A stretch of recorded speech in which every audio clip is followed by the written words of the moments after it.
whenever Athena is ready. Recording in progress. Okay, we're recording. Go ahead, Andy. Thank you. Okay, I'm calling the Finance Committee meeting to order May 17, 2022. It's just about 3 minutes after 9 a.m. And for those of us in the council and the staff who are present, it's our second meeting of the day. And I need to recognize the members of the Finance Committee and make sure that all members of the Finance Committee can hear me and be heard. So Lynn? Present. Bob? I'm here. Matt? Present. Bernie? Present. Michelle? Here. Kathy? Here. And Alicia.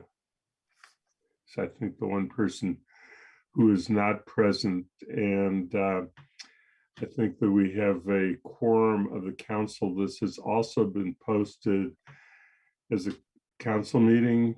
It has been, but we don't have a quorum yet. I believe we only have 6 members of the council. Okay, so you keep tabs of that and let me know if we do get to a quorum and you need to stop and call the meeting to order. I'll just let me know.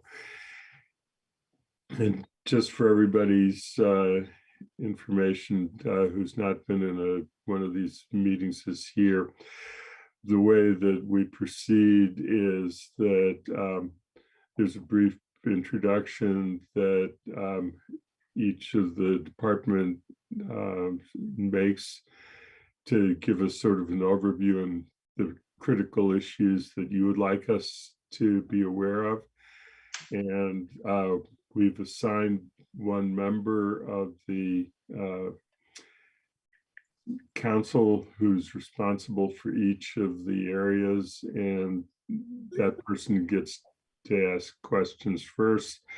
And then I recognize all members of the committee and all members of the council in order that hands are raised to ask questions. I don't distinguish in any fashion. So with that, Lynn, get your hands up. We now have a quorum of the council. So given that we have a quorum of the council present, I'm going to call the the committee of the whole meeting of the council to order.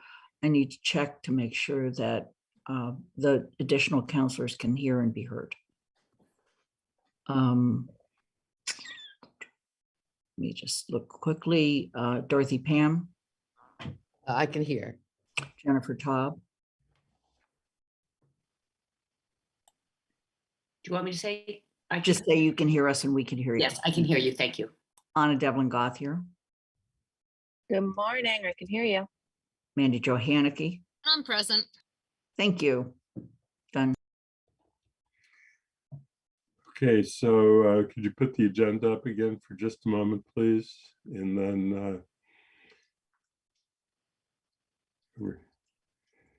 so I want to do 2 things for having the agenda. First of all, just to remind everybody that pursuant to Chapter 20 of the Acts of 2021, extended by Chapter 22 of the Acts of 2022, this meeting is being conducted by a remote means.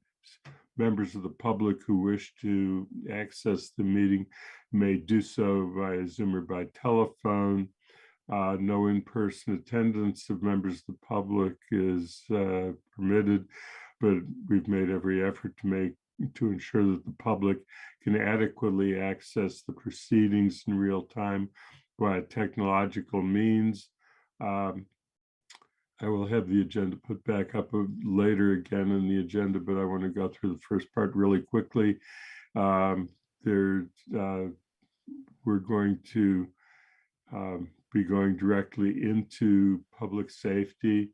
The second item only is on the agenda in case there's general budget issues that people from the committee raised during the meeting, but it's not specifically planned for an allocation of time. So the next items are public safety, and followed by the community services sections that are listed on the agenda that you see on the screen. And we will take public comment, but it's the process of the committee generally to take public comment later in the meeting after we've had presentations. So with that, I think we can proceed. And I guess one other thing I will just say is before, and that is there will be at least one item I will take up is unanticipated business and just follow up on last night's meeting. Chief Livingstone, welcome. And I turn this over to you and let you be the one to introduce others from the department and people that you otherwise supervise and as we go through it.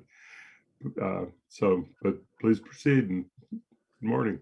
Good morning, Andy. Thank you. And good morning to the committee members and to the members of the town council present. With me today is Captain Ron Young, who's our administrative captain, and Captain Gabe Ting, who oversees operations. Also, Mike Curtin from the Communications Center is also with us to answer any questions that you might have specific to the Communications Center. Andy, if it's okay with you, is it okay if I go in reverse order, animal welfare, communications, and then police? It's we've kind of traditionally done that just because it gets some of the smaller items out of the way, and that way Mike Curtin can get back to Communications Center because he does have dispatch responsibilities as well. Oh, that's fine. So Carol didn't want to join us today on Zoom. She's not a big Zoom fan. And she's an entity of one. I think I don't think she needs any introduction, but she didn't have any specific orders given to me to give to you or any specific stuff that isn't in her her package, her budget packaging. So I would just say that, you know, Carol continues to be the sole person responsible for all things related to animal welfare issues. And that includes, you know, responding to calls for complaints, animal bites, you know, patrolling the areas of the, you know, areas of town where there's frequently dog issues and that sort of thing. And she does all of that very well. She responds to pretty much anything people ask of her. Everybody has her cell phone number, as she points out to me, and she continues to do a fabulous job. Just going down her list for recent accomplishments, and Carol is very, very proud of all of these actually. You know, her annual inspections of the farms. I don't know if a lot of people recognize that, but she is part of her responsibilities that she goes to every farm that's licensed in the town and does inspections annually and makes sure that things are up to speed. And I think most of you are probably aware of the recent incident we had at a farm down on South 8th Street. That was not one of the ones that was on her list. And as most people are aware, that is in a legal proceeding now, but Carol did an outstanding job specific to that farm when it was brought to her attention. You know, she continues to have a high priority of licensing all the dogs in towns, which is sometimes difficult because a lot of times students will bring animals with them and they are her responsibility. But, you know, the fact that she gets about 85 to 90% of the animals that we're aware of in town, dogs licensed, is a pretty good job on her part. For her key challenges and long range objectives, you know, she's forever, you know, dealing with the licensing of dogs and the inspections of the farms. So that's something that she continues to do throughout the year. You know, it seems like she's receiving more and more complaints for unleashed dogs off of the conservation areas in particular, and other areas like Groff Park and Mill River Rec area. So she patrols those areas pretty frequently whenever she can. So that's part of what she does, and it's part of what her key challenges are as well. She always wants me to make sure that I continue to add in that part of the challenges and long range objectives for her is going to be the preparation for a recession plan. She's always threatening that she's going to leave me and retire, but, I'm not too overly concerned with that. So for prior year objectives, we do continue to look for membership into our, we call it a regional dog shelter. We have ourselves, the town of Northampton uses our services there, and the town of Hadley currently does.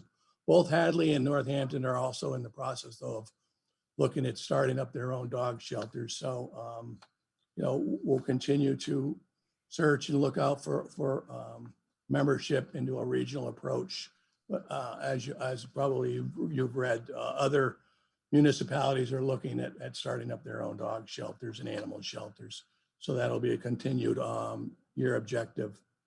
And she has done a phenomenal job every year about the placement of animals that come to the shelter. If they're strays or people just can no longer take care of their pets, she's very, very proud of that. She has 100% placement. I think every one of our police officers that owns a dog probably has gotten it from Carol. So, she has a way of swaying people to become animal owners, and she does a fantastic job with that. Other than that, her budget is mostly her full-time benefited position. There's a little bit of overtime and fuel cost and maintenance costs, but really that's about it. So if there are any questions specific to animal welfare, I'd be more than happy to answer those. Or I can follow up with Carol if I don't know the answer to those questions. Scott, there was one question about that Kathy sent in about Oh, yes. About Carol working with health department staff. Yep. So the question was presented, do we have one? We have one person for the function of animal control officer. And in the news recently, does the person work directly with the health department staff? The answer to that is yes. The previous health director, Julie Fetterman, and outstanding relationship. Jen Brown and Carol have an outstanding relationship. Typically, a health department will reach out to her when they get complaints. It's usually complaint driven, and Carol works very closely with the health department when we get issues with that. The incident down on Southeast Street was more at the state level. That wasn't something that our health department would have been prepared to deal with and handle with. So that's why the MSPCA was brought in with my detective bureau to work on that specific case. But generally speaking, Carol has a really great relationship with both Jen Brown and previously with Julie Fetterman in the health department. Lynn? Alicia Walker has joined. You need to, as finance committee. Oh. Yeah, Alicia, hi, good morning. Just want to make sure that you can hear us. Hi, everyone. Yes, I can hear you all. Thank you. Excellent. So are there any questions on animal welfare? If not, we'll take it back to the chief to proceed to the next part of the budget, which I think was going to be a dispatch. And Mike Curtin has joined us, and I'll let him jump in, probably in a hurry because he really is the expert on this. But, the communications center continues to operate at 12 full-time positions, including Mike. So Mike has dual responsibilities as both the director of the communication center, but he also has dispatch responsibilities as well. So he kind of wears many hats up there. We are at 12 full-time positions. We have been notified by 2 of our dispatchers that they will be retiring in the next fiscal year. So we are currently in the process of a recruitment. Matter of fact, I have a couple of people that are coming in later today to have discussions about potentially filling those jobs. So Mike, I'd let you kick it off now if you want to jump in. Sure, thanks, Chief. So I guess probably the easiest way is just to kind of follow up with what Chief did with animal welfare. We'll go through our accomplishments.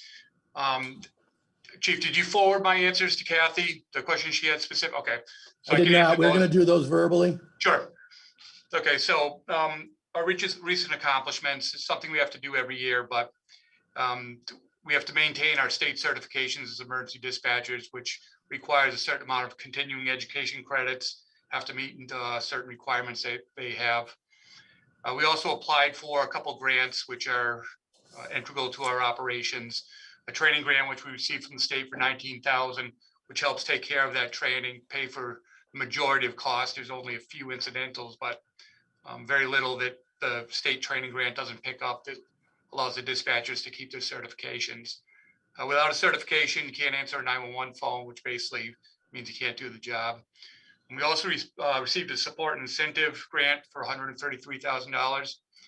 We use that to pay for a full-time position with benefits, and the additional is used to supplement a pretty extensive overtime budget that we have. In FY22, we were still serving as one of the 2 regional hazardous material dispatch centers in the state. Participated in some ongoing efforts to investigate public safety responses with the towns and the colleges. We were able to, through COVID, to maintain our allotted staffing. We met all our training through the COVID issues. And we also were able to apply for and procure a lot of COVID personal protection equipment from MEMA, the Massachusetts Emergency Management Agency. Our long-range objectives are always to maintain the health standards while continuing to staff a 24/7 operation. Even more challenging, obviously, with COVID. We work with the state 911 department to maintain our necessary training, to maintain our state certifications. The state has a tendency to tweak some of these things every now and then, to add some trainings, to add some additional layers. So we are always staying on top of that. We are always struggling to maintain our staffing levels. We have to balance this with contractual obligations for leave. We were fortunate enough, a couple of our members had some children this year, but that does lead to some openings that have to be filled. Sometimes it leads to some forced overtime, but we were able to meet those challenges. We have some essential in-person meetings, something like this today, that with the COVID and the CDC regulations, some of our training, CPR training, things like that have to be done in person. So that was a little bit more challenging during these times. And we're still looking at a regional dispatch, anybody that might be interested in partnering up, trying to merge some centers. We haven't had the best of luck with this, but we are still looking at it. Prior year objectives, one of them to meet the state requirements to maintain our certifications, that was accomplished.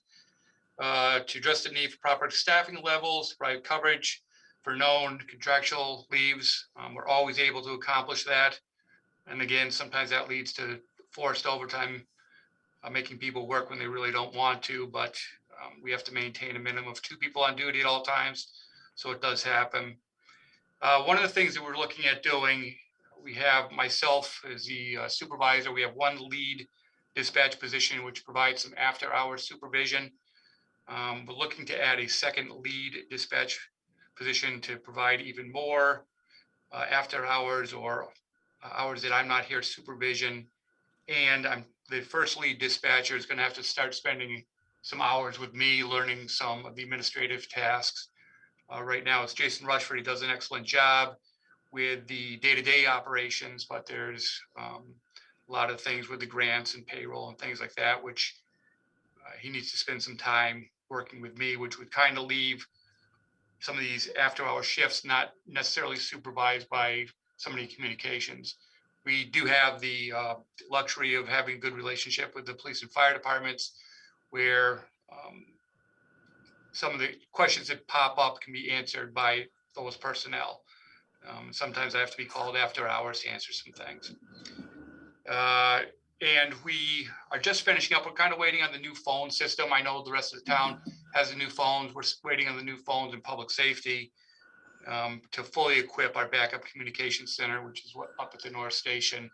So we're always looking to keep that location up to standards if we need to, for some reason, evacuate the police department where we're located. which gives us capability of operating everything except 911 phones. We have a process in place, but we can't get replacement 911 phones up at the backup center in North Station, but everything else up there is in good shape. Upcoming objectives, I know I keep coming back to this, but it's critical. Our training and our meet the state requirements to maintain our certifications.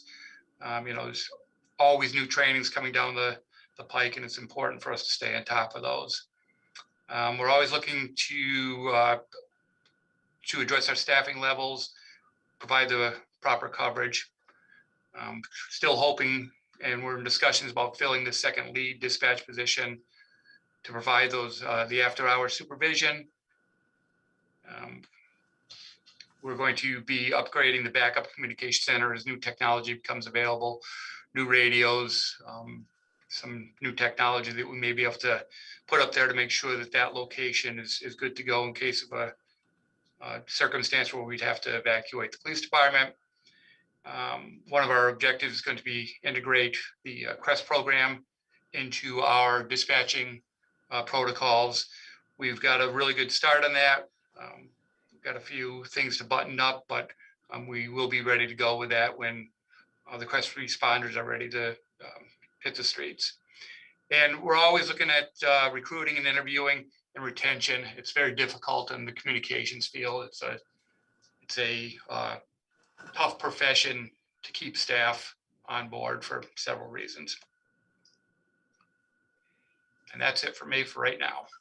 Okay, thank you. Sean, were there any questions that you Yeah. Yeah, do you want me to put them on the screen, or do you want me just to read them? Or if you have them, Mike, Well, if you want to run through them. I do. I'm going to switch over to Okay. the response I sent to Chief, but I'll go through. These are Kathy's questions. So the first question was call trends have been down with COVID. What has been experienced year to date for FY22? So at this point, our call volume is only up 1% from 21. That's when we were starting to come out of the UMass issues over COVID. We are up 7.5% from the 2020 numbers. That was as of yesterday. Do you want me to give some time if there's any further questions on that, or you just want me to go through the? Why don't you go through these, and then because there's some other counselors with hands up, so why don't you go through these quickly, and then we'll go over to the other questions. Okay. There was a question about what is a business line call, and can these also be calls for assistance? So basically, a business line call is any call that results in us either dispatching or sending down to our station officer. So it's any call for service or assistance that does not come over our 911, what's called an answering point unit. So it's any call for service, at least in our budget, when you're looking at that number, it's any call for service that we didn't get called over the 911 line to dispatch on. Next question is, what is the difference between an EMS call and emergency medical dispatch? So emergency medical dispatch, those are the medical pre-arrival instructions that dispatchers provide to callers. We provide those instructions until a higher level of medical care is on scene, usually a paramedic. An EMS call is an emergency medical call. So some EMS calls, we don't end up providing emergency medical dispatch pre-arrival instructions for. And this can occur when there's a higher level of medical care. There's a doctor or a registered nurse, a nurse practitioner, or a paramedic. There's a higher level of medical care on scene. We defer to the people on scene to take care of the patient. And sometimes the callers, it's either an alarm company calling in and they're not with the patient, or we get calls from people remotely calling for help. And if they're not there, the emergency medical dispatch is kind of limited on what we can do. The next question is, have protocols been developed or in process for referral to CREST staff when in place? And best guess on share of calls. So we are pretty far along in the process. We're waiting on the final answer to what type of calls CREST will be initially responding to. We have a pretty good idea, it just needs to be made official. Our current protocols will have to be updated or tweaked a little bit to include the CREST response. Some of it's on a technology side where our record system, we have to make sure that we're tracking what Crest is doing. We're currently discussing a lot of parallel responses with Crest and PD or Crest and the fire department to start, meaning that while this program is getting going, there's going to be some things that we're going to send Crest and an officer to begin with, just to kind of see how it works out. I'm sure those will be changing a little bit as time goes by. Once Crest has its standard operating protocols or their SOPs in place, we'll integrate them into our operations, same way that we integrate the police department and fire department's standard operating protocols into our protocols and guidelines. So we'll be taking our lead from Crest on some things. If they'd like to do certain things in a certain way, we'll integrate what they'd like to do into our protocols, as long as it doesn't cause any issues or things like that.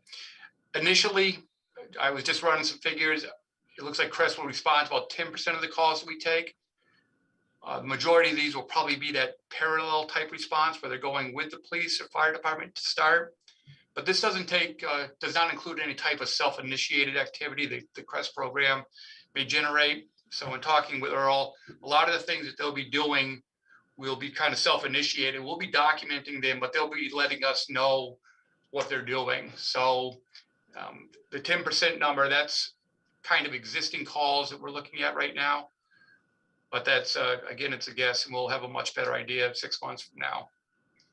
Any concerns with staffing? Yes. Nationwide emergency dispatchers, it's a critical staffing level.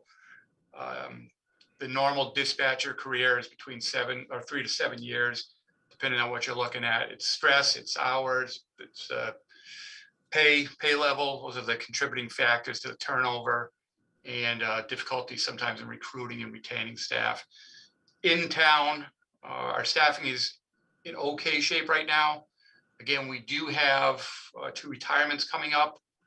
And what we always have to be cognizant of is when we have a retirement, we run into issues of more forced overtime. So if we have this open shifts for months and more people start getting forced, we reach this burnout thing and people say, no, just not worth doing it. And it can have a domino effect. So we have to be very careful to avoid that. Just in talking to the HR department, we're trying to get more of a jump start. When we know we have leaves coming up, get started a little bit earlier in that recruitment process, even with the training process, get people almost fully trained. So when somebody does leave, we have a serviceable body that we can plug in there. It's been a challenge. Obviously, that's a fiscal challenge when you're carrying extra staff for a little bit, but it's necessary to stay ahead of the game. And those were all the questions from Kathy's list. Okay. Let me just ask Lynn real quickly. You had your hand up first, but if it's a real dispatch related question, I want to go to Kathy because it's her area, and then come back. It's only related to Pam Rooney, who has joined the meeting, to make sure she can hear us and we can hear her. I can hear you. Thank you. Okay, thank you. Kathy, is there any follow-up that you have? No, I just wanted to those who are wondering where the origin of my questions on page 133 of the budget book is, where there are all the statistics on the communication center. So that's what I was going down and looking at the trends and trying to understand, COVID distributed thing. You can see some drop-offs, but it's this high volume. So it was just providing a context. Thank you very much for Mike for your answers, because I was trying to understand to what extent you're anticipating, and I know Earl will be coming on as part of this, and you can't know this, but once Crest is up with staff, will that result in potentially an increase in volume that people know they can call for help? Will there be a separate line they're calling in? So that difference between what your business line is what your emergency, that's where I was just looking at, what do we have to anticipate for staffing? And I guess that's, we'll know that a year from now when we start staffing up and understanding how much of it's teamwork and the current volume can be handled. So thank you for the answers, but that's what I just want people to be able to see what I was looking at, Andy, on, they provided a very useful table, and you can see the pre-COVID numbers in some areas were a lot higher than the volume they've been handling recently, which was why I asked about staffing, because there might have been less stress on staff for a short amount of time, although COVID put its own kind of stress. So thank you. Okay, thank you. So the hands that I see up right now in the order that I believe they raise their hands are Bernie, Dorothy, Mandy, and Lynn. Bernie? I can switch one icon. Thanks, Andy. 2 questions, somewhat different. The first question is what employee assistance protocols or services are in place now? And the dispatch center is subjected to a considerable amount of and a variety of pressures. And so I'm interested in knowing, because I can't tell from the budget, how employees are supported in their emotional and physical health. That's one question. And the second question is, people don't always tell the difference between UMass and the town of Amherst. And I was curious as to how, what kind of an impact it has on duplicate calls when our dispatch might get calls that are really intended for UMass and vice versa. Sure. So as far as employee assistance, we do have the town EAP program. We do trainings on stress management, healthy lifestyles. The HR department is always sending out things for the wellness program, which several of the dispatches are partaking in. It's physically, it's a pretty sedentary job, so it is a concern with lack of motion. We don't have the ability to leave the center, to take a 30-minute walk. We don't have lunch breaks, so that can be trying at times. We have a peer counseling program with members of the police and fire departments for any critical incidents that happen. They're always including the dispatchers who are on duty. Those trainings or those debriefings are usually available for anybody that would like to attend, but we always really push the people that were directly involved into attending things like that. The fire department has a chaplain that is of service anytime that anybody needs to speak to him, 24/7. It's amazing what he does. So we do our best for the well-being, for the mental well-being. It's a lot of our training, and a lot of it is venting to coworkers to realize that, we can do a lot, but we're limited in what we can do. We're not on scene. There's calls that stick with people. So we do our very best in-house to take care of that. As far as the UMass and town of Amherst question, we are pretty proficient at determining whether the call is ours or on UMass campus. There's not a whole lot of things that are dual responses where we're not sure whose they are. Car accidents, sometimes they'll be at the corner of Mass Ave and North Pleasant. You may get a UMass officer and a Amherst officer show up for it before they can figure out jurisdiction. But as far as the noise complaints and things like that, the majority of calls that come in are the town of Amherst property, and the town of Amherst Police Department are responding to them. The fire and the EMS stuff, we often get the calls for the EMS side of it, where we will start the Amherst Fire Department over there, and then we'll notify UMass that the fire department's going to be on campus, and then they'll respond along with it. As far as if there's a question in there, and I think I saw it in some of Kathy's questions as far as the police, on how much of the activity that we're dispatching on is generated by the student population in town. That would be it would take some time to get into some good stats on that, but I could throw a guess out there that 95% of our noise complaints are generated by student activity. Thank you. Thank you. Bernie, anything else? No, thank you very much. Okay, Dorothy, hi. Okay, so my question was about career ladder. Where do you people who work in dispatch, do they go into the police department? And also, what are your relationships with, say, schools like Holyoke Community College and their criminal justice program? Do you have interns? So I'm just curious to know where people go in the job, and that's got to do something to do with retention, I imagine. Absolutely, and thank you.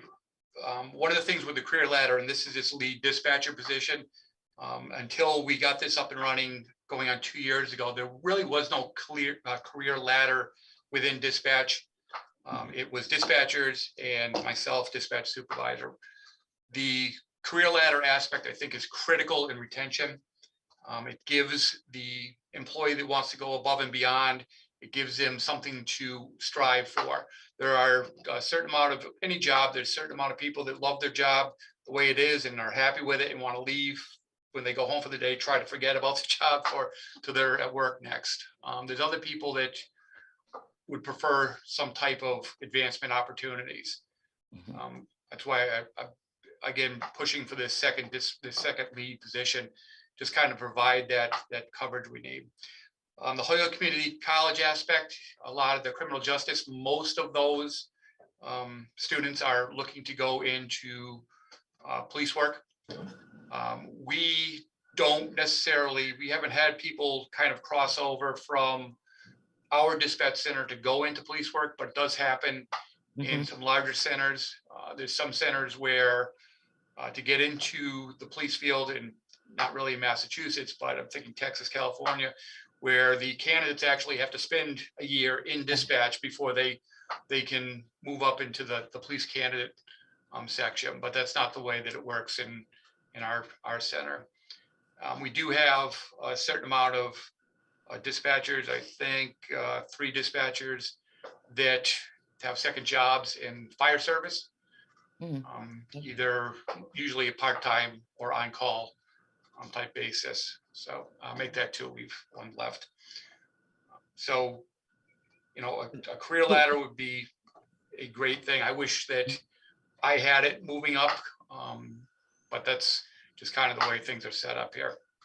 Would you recommend future people wanting to be police officers serve some time in dispatch? Absolutely. I mean, right now, the new police recruits and sometimes the fire department, they'll send their recruits, the police department does all the time, to sit in dispatch for a while to kind of get our perspective on things. Yeah. I do think it's valuable training, the same way that the dispatchers will do ride-alongs with the police department and fire department to see the type of things that they have to do. Puts a face to a voice. A lot of times, we don't see people as often as we would like to. Well, thank you very much. Thank you. Mandy? Yes, thank you.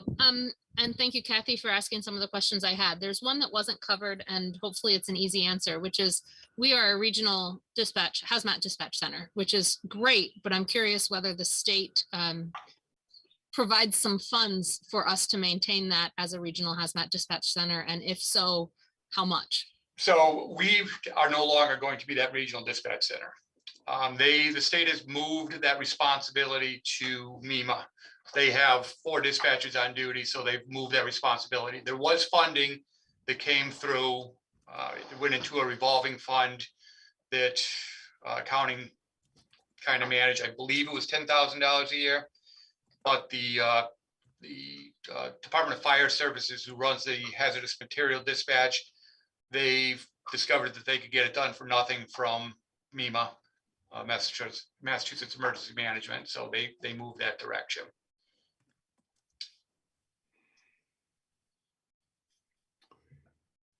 Yeah, thank you, Mandy. Do you have anything else?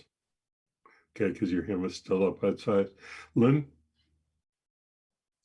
This is a theme you're going to hear from me periodically, and it doesn't just apply to this dispatch.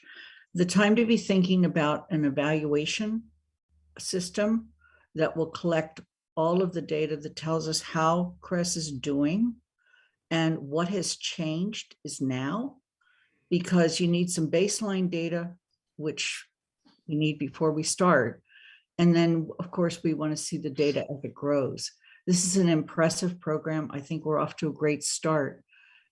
But I do want to urge and ask whether we are already looking at evaluation models that will bring in all of the disparate data from places like dispatch, everything to individual stories that then are viewed for content analysis, et cetera. I mean, I could start with that, then Mike, you could probably jump on, and maybe even Earl. Lynn, that's a great question. What we found out, because, in the end, we are the keeper of records here in the police department. And what we're finding is with our people from IT, the types of questions that people want answered, we don't always have the data for. And our system here, IMC, that we use in both police and fire is 30 years old. So we have begun the process of looking for a new system, both for dispatch, collection of data, everything that we do as far as report writing and that, looking at a new system. And I put it in, I think, the FY24 line item request for capital, and it's expensive. The most recent quote we got was in the $350,000 range, and that's for police only. So what we found when we started working with Earl to see how we could start the data collection with the CREST team is that it's not easy to do. The things that the CREST department is going to be looking for are capable of doing for them with the current system. So working with IT, we're kind of jobbing some stuff together initially, but we're going to need to come up with a new system, and we're going to need to do that as soon as possible. Mike, anything else? I think you covered it, Chief. We can gather raw numbers for the CREST team. We can know how many calls they were dispatched on, how many calls they self-initiated, some very basic type of calls that they're addressing. But when they start digging down into the data, our record system is not very proficient at that. Lynn, anything else? Yeah, I actually wonder whether there might be, given the national interest in the kind of program that we're developing in Amherst, whether there might be a way to upgrade the system faster and actually implement a more professional evaluation that would bring in other factors besides just the raw data. I just really urge that, given the nature of this program, given the leadership that I believe Amherst is taking in this area, and given our own interest in wanting to have proof of concept, that we really look at this now, not later. Thank you. John, say. Yeah, I was just going to say that some of what you described, Lynn, is what is going to be paid for from either our one-time ARPA allocation or the DPH grant had a big piece on evaluation, and there's a strong focus on evaluation that Earl can speak to later from that grant. Yeah, well, thank you. Michelle? Yeah, thank you. I have kind of a multi-part question. So I was a little surprised to hear the 10%. It seemed lower than I had anticipated, and I understand that this is evolving. So, but I do have 3 questions related to that. So how was that quantified, that 10%? How did you reach that number? And how many calls does that equate to per week or per month, just to give a better sense of what 10% means? And then also, do the number of current responders that we have proposed for this meet the needs of the 10% that we're expecting right now? So those are my 3 questions. So I can start, Michelle. Thanks for the question. And you're probably not going to like the answer, only because, working with Earl and Gabe and Ronnie and Mike Curtin and Timmy Nelson and his crew, Mike started tracking types of calls months ago about, hey, would this be a call that Crest could handle? And, we would check off yes. And so it's really just kind of written down on paper about what types of calls Crest could handle and, what sort of calls we might need a parallel response on. Something simple like, okay, we all anticipate that the Crest team will be handling most of our calls associated with homelessness, right? That's kind of a no-brainer. Okay, that makes sense until we start thinking about some of our homeless individuals, and we know that some of them are, well, quite frankly, they're violent, and that's not something I would feel comfortable having a Crest member go to alone.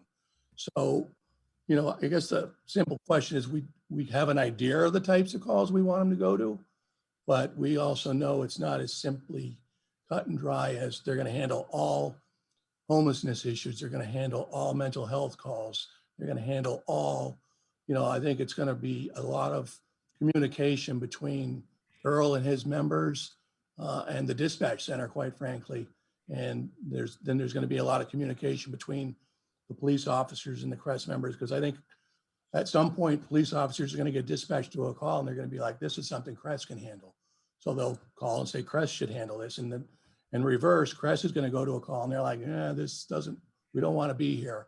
We need police to respond to this. So I think that's the type of calls we're going to see at least for the first 6 months, probably a year. Earl or Mike or Gabe, you want to jump in? Yeah, what I would like to just add is we're standing up, right? Right now, Crest has one employee, it's me. So part of when we talk about the 10% or the smaller numbers at the beginning, they're the reality. I'm going to need to get folks confident, and I'm going to need to be able to trust them, not just for safety, but to make sure that we're competent when we go places. Lynn, to what you talked about earlier, how do we measure the qualitative and quantitative response we're getting from folks? And how do we kind of carefully and tactically not replicate services that are already delivered in this town? So when you hear numbers on the lower end for the first 6 months, those aren't about, I'm not talking about what Crest's capability will be in year 2. I'm saying in year 1, we are really, really going to need to make sure we make every step deliberative and thoughtful, and so that we can build on it. So it isn't about lowering the capacity that the CSWG offered us. It's really saying to get there, we need to be mindful and thoughtful. Also, so we can keep the folks we hire. If we go too fast, too quick, it will be hard for them to maintain this job. So I just don't want folks thinking we're going into this meekly. We're still going to be brave. We're still going to be as tough as everyone else, but we're going to do that in a way that allows us to kind of sustain. And just follow up. I just really appreciate that. Thank you so much. And thank you, Scott, as well. I think it really is important to build the confidence and to also know what the capacity is right now. So thank you. That's really helpful. The only thing I could add there, and thanks, Earl, and thanks, Chief. Yes, we want a successful launch. We want Crest having successful outcomes on these original calls. And again, this is, as we get going, this is not including, because it's not happening right now. I don't know what % of calls, I don't know how many calls that Crest will actually be out there self-initiating things. And talking with Earl, he's already been out there stirring the pot sometimes for things in town. So there's going to be calls that we will start generating reports on that we're not doing right now because we haven't really launched. So that could be 50 calls a week for all we know. So that will come back to our staffing and see how it'll impact our staffing and our ability to stay on top of these things. The 10% is basically, it's based on the type of calls, as the chief said, that we've been looking at now. This would be a good call for Crest to go to, or Crest could go as a parallel response to this type of call.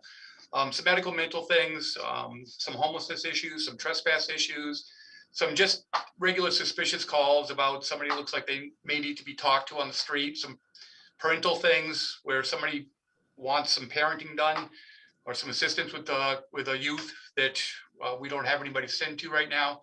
So it's those type of calls, and the program will certainly grow from here, and I'm sure those numbers will reflect that growth. As far as the staffing for Crest, I don't know if the current staffing, was that the question about the current staffing for Crest? Will it be sufficient? Yeah, I was asking, I think Earl sort of answered that and saying that he's a department of one right now, but I was wondering if the proposed amount of responders will meet that 10% need, if that's, or if it's sort of going to be moving together as you see what the Exactly. need is. Okay. And I'm sorry, I wrote something, but I don't know what the third question was. I think you covered everything, Mike. I think Okay. it was all covered. Thank you. Welcome. Good. Thank you. Then I'll see Kathy, you had your hand up. Andy, why don't you let Alicia go first because I spoke earlier. Okay. I can wait. I will vary from the order hands raised. Alicia. Thank you, Kathy. I have a couple of things that I am wondering. First, and I'm just going to read them all. First is that I'm wondering why we're going with parallel response when CSWG specifically advised against that and said that we don't believe that that will be the right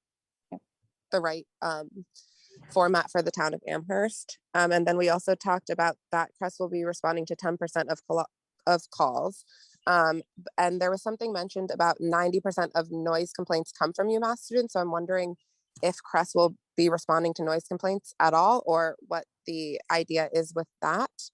And then I also just wanted to set a reminder for everyone, because I feel like this is continuously lost in translation, that the CSWG was created to create an alternative public safety service with the intention of serving the BIPOC community who has troubles, and there are existing trust issues between some people in the community and the APD. And this was the goal, to help create an anti-racist environment in the town of Amherst. This is not just to address homelessness. This is not just to address mental health issues. And a lot of people their identities exist somewhere in between all of these things. And so I think that I'm kind of worried about that.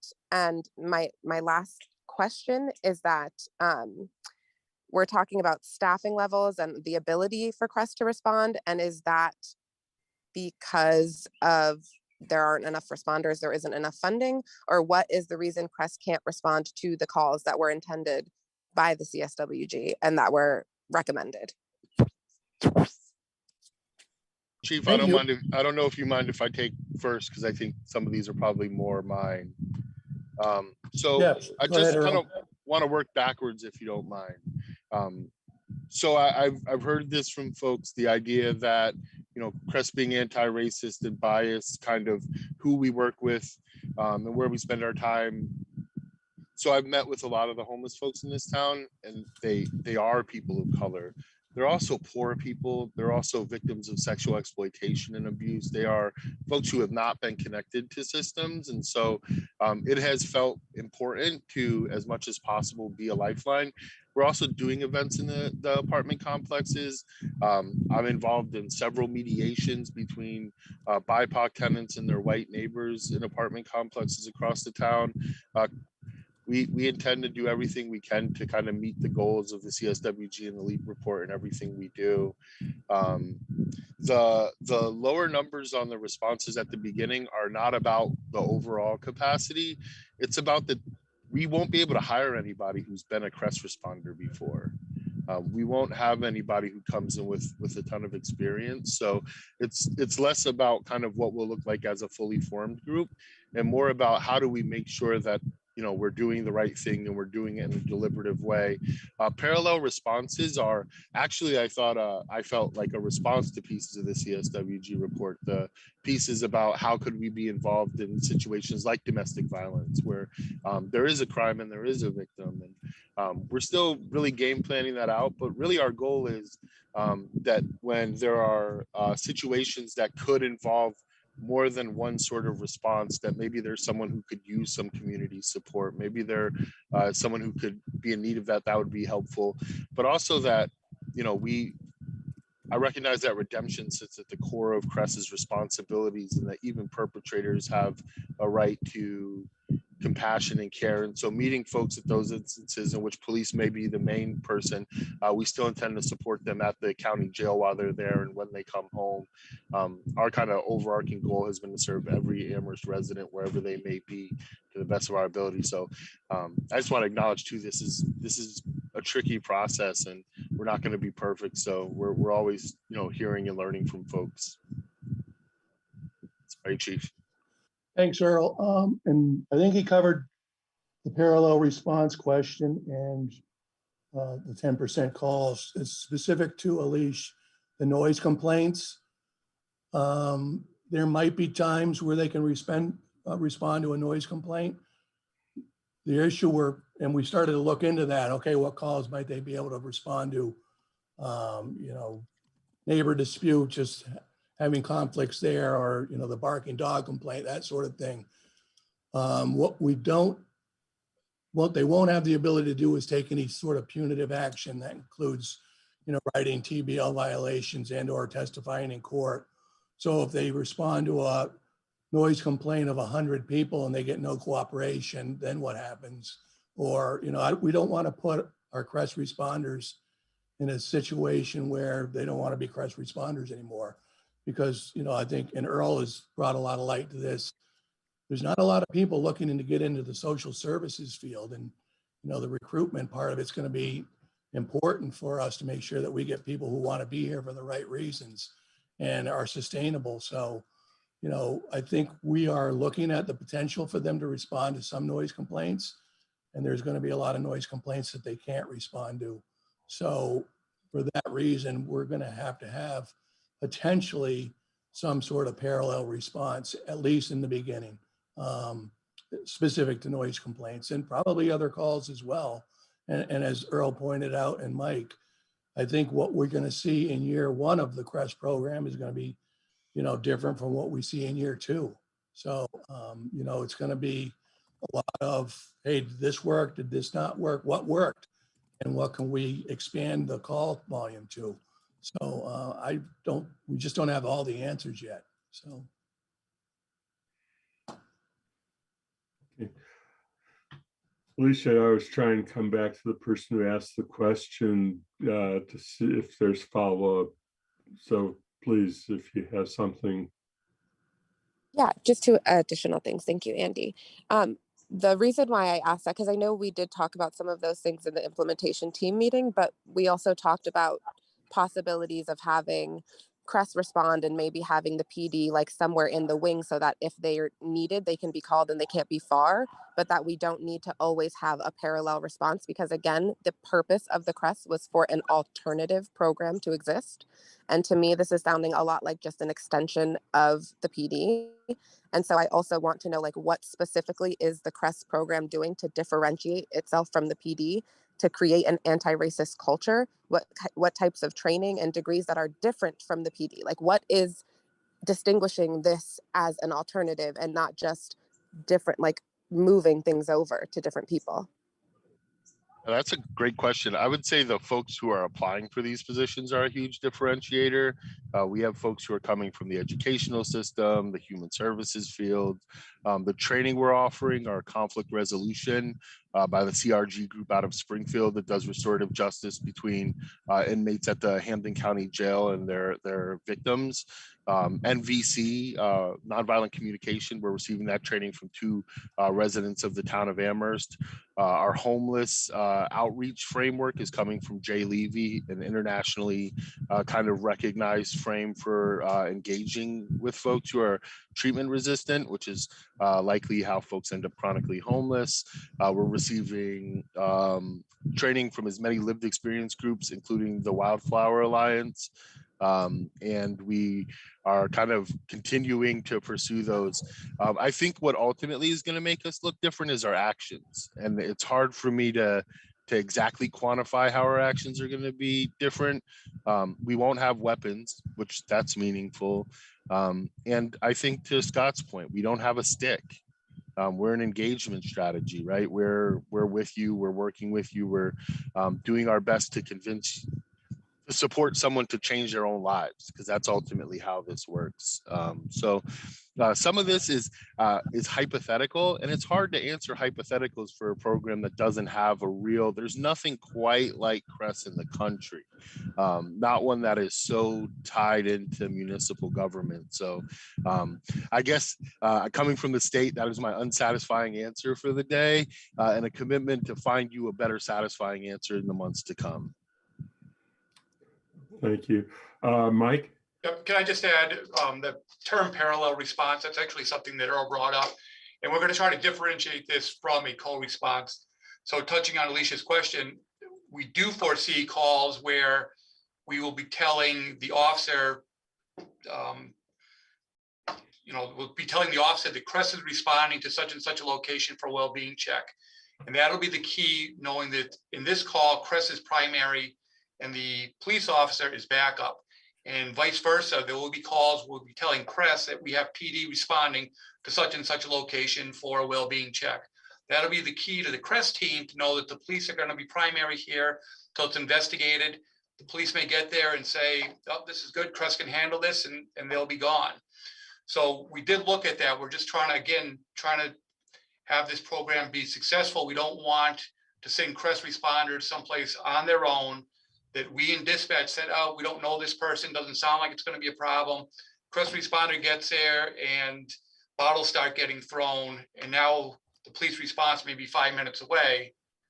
So we're trying to desperately avoid that type of liability.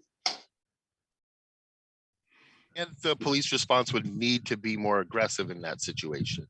So we would have, if something like that were to happen, we would have, unintentionally harmed the ability for de-escalation by the police. So it's also kind of looking at the potential ramifications. We don't want to be so eager that we make life harder for our community. Sean, I just wanted to call out that we're about 20 minutes past the time we had allocated for police communications and animal welfare. And it seems like we're sort of stepping out of the budget conversation and more into operational stuff. And and CRESS is coming up too. They're going to have their own time in a few, one more department. So I just want to call out that we're straying into where we might have to reschedule some departments if we don't get back on track. Okay, thank you. That's helpful. Kathy? Actually, I wanted to echo what Sean just said, because I think I have a lot of thoughts and in terms of my other life before the council in the healthcare world, watching new workforces be developed and evolved. And I just think we could shift this to a terrific, different conversation out of the budget side. There's a lot of evidence that you have to not just move slowly, but build experience to know what you can do. And I think there's some good models out there and people who have learned from them. And I'm not saying in the CRESS world, but in the healthcare world, when they brought in huge, newly trained, differently trained people and what they did. So I would just like to recommend that we move this and create a space to have the discussion, because the expectations, we need to do this well, and it's an incredibly exciting program. And right now it's not a budget issue. So I'm recommending, Andy, that we, not even in finance, Lynn, if we can just find a space that anyone who wants to come and have this kind of discussion. It's more of a working group discussion on evolution of human service programs, and data systems too, Lynn, I think are critical. And I think we can learn from some people that don't try to buy an off-the-shelf $300,000 one that may do what we want or may not, but really be thoughtful about it. So that was going to be my plea. No, thank you all for both of you for getting us back to reminding ourselves that this is budget, that we can't solve all of the operational questions within the budget meeting and address budget.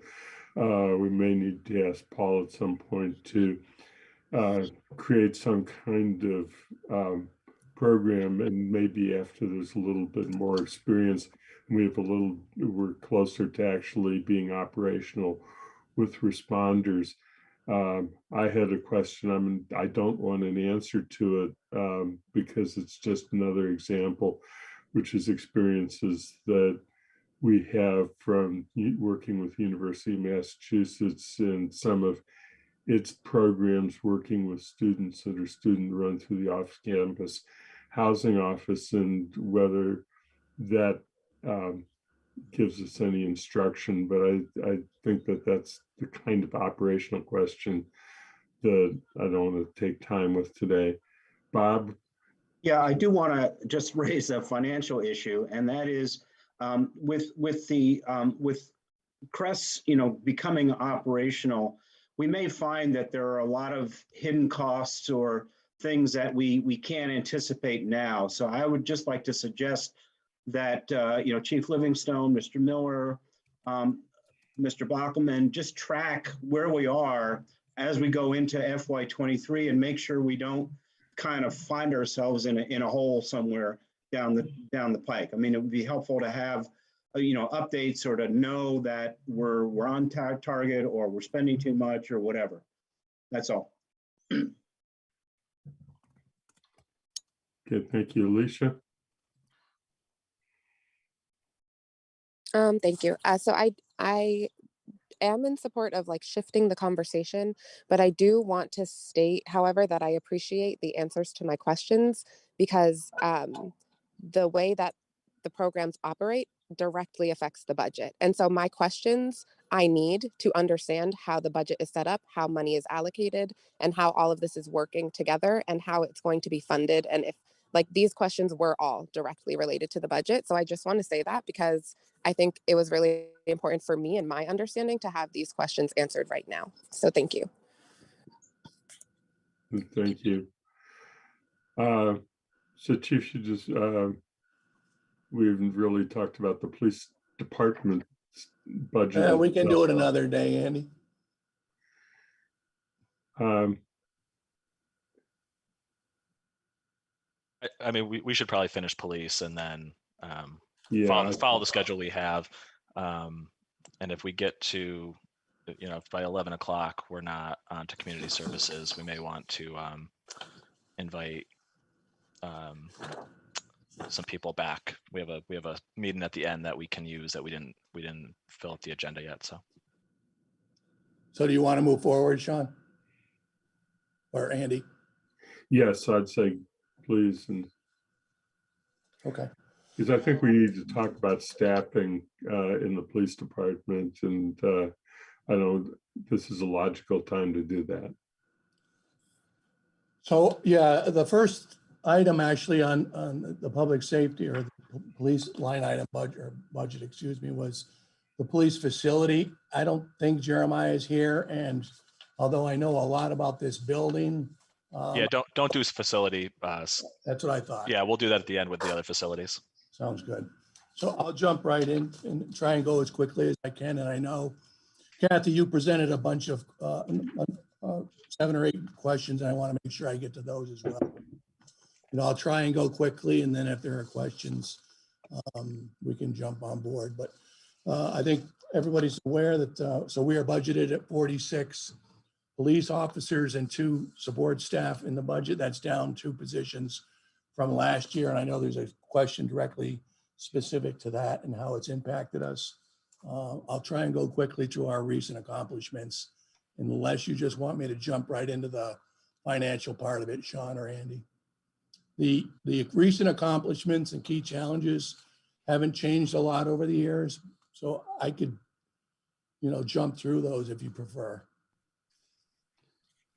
Yeah, and as you do, focus on what are the new challenges that you've seen within the last year in particular.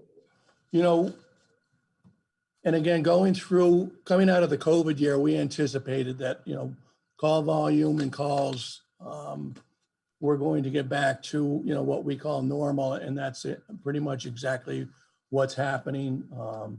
It was a relatively quiet year when it came to quality of life issues in the COVID timeframe for obvious reasons, with the students not being in town on one year and then very restricted for the half of another year. So the call volumes are returning to normal as we anticipated.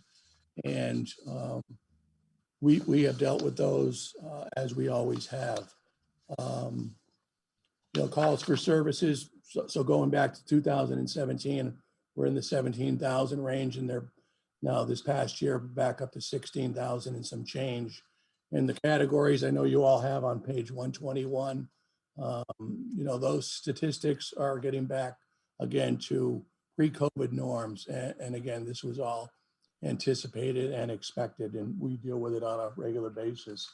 I'll jump right into Kathy's questions if people want, and that way we can come back with questions that are more specific to for the town police budget. I'll read the questions and then I'll give you the answers as best that I can. Question one was, how many of the 16,000 plus calls listed on page 121 are officers responding in neighborhoods or officers related to a UMass off campus? Now that's a difficult answer or question to answer, Kathy. We don't track the individuals when we respond to those types of calls. In other words, we can guess that they're probably UMass students, but it's not something that we actually track. So I think Mike pointed out, it's a general guess that most of our noise complaints are related to UMass students, although we can't quantify that with data. So, we get there and there's a whole bunch of 18 and 19-year-olds, it's pretty obvious who's responsible for those types of parties, but to put a specific number or percentage on that, we don't have the ability to track that. Question two was, of the traffic stops for DUI and speeding and other significant motor violations, what are the percent related to students?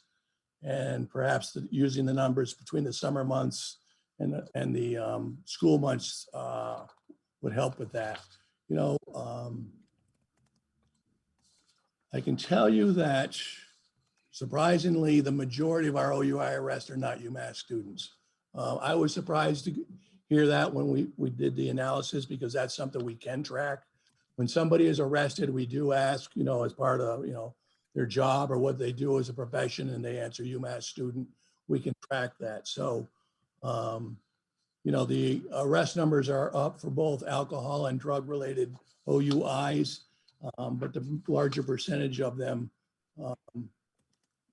are not students. So only 20% of those are UMass students, and the rest are other individuals. So that gives you an idea of where we are with the OUI question and significant motor violation charges like endangering and that sort of thing.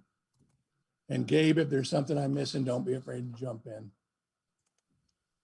Question three was, table shows a decline in nuisance house violations in FY21 compared to pre-COVID. What has been the experience this year, and it's specific to revenues and repeat houses? So again, we can make an assumption that the majority of the nuisance house violations that we issue are to students, but that isn't something that we would track necessarily. As far as the fines, they are consistent at $300, and those fines go to every individual in the home. So if there are 4 people on the lease who are responsible for hosting a large party that becomes a nuisance, the officer makes the decision to issue TBL violations, each individual person on the lease gets a $300 fine. So if it's 4 people, it's a $1,200 fine. Typically, those get appealed to the court. What we don't have any control over is the decision made by either the judge or the clerk magistrate. So if there's a $1,200 fine, in most cases, those are reduced to $300, which I don't like it. I've spoken to judges about it, but it's their mechanism to try and hold these people responsible in a different mechanism, a restorative justice type of thing.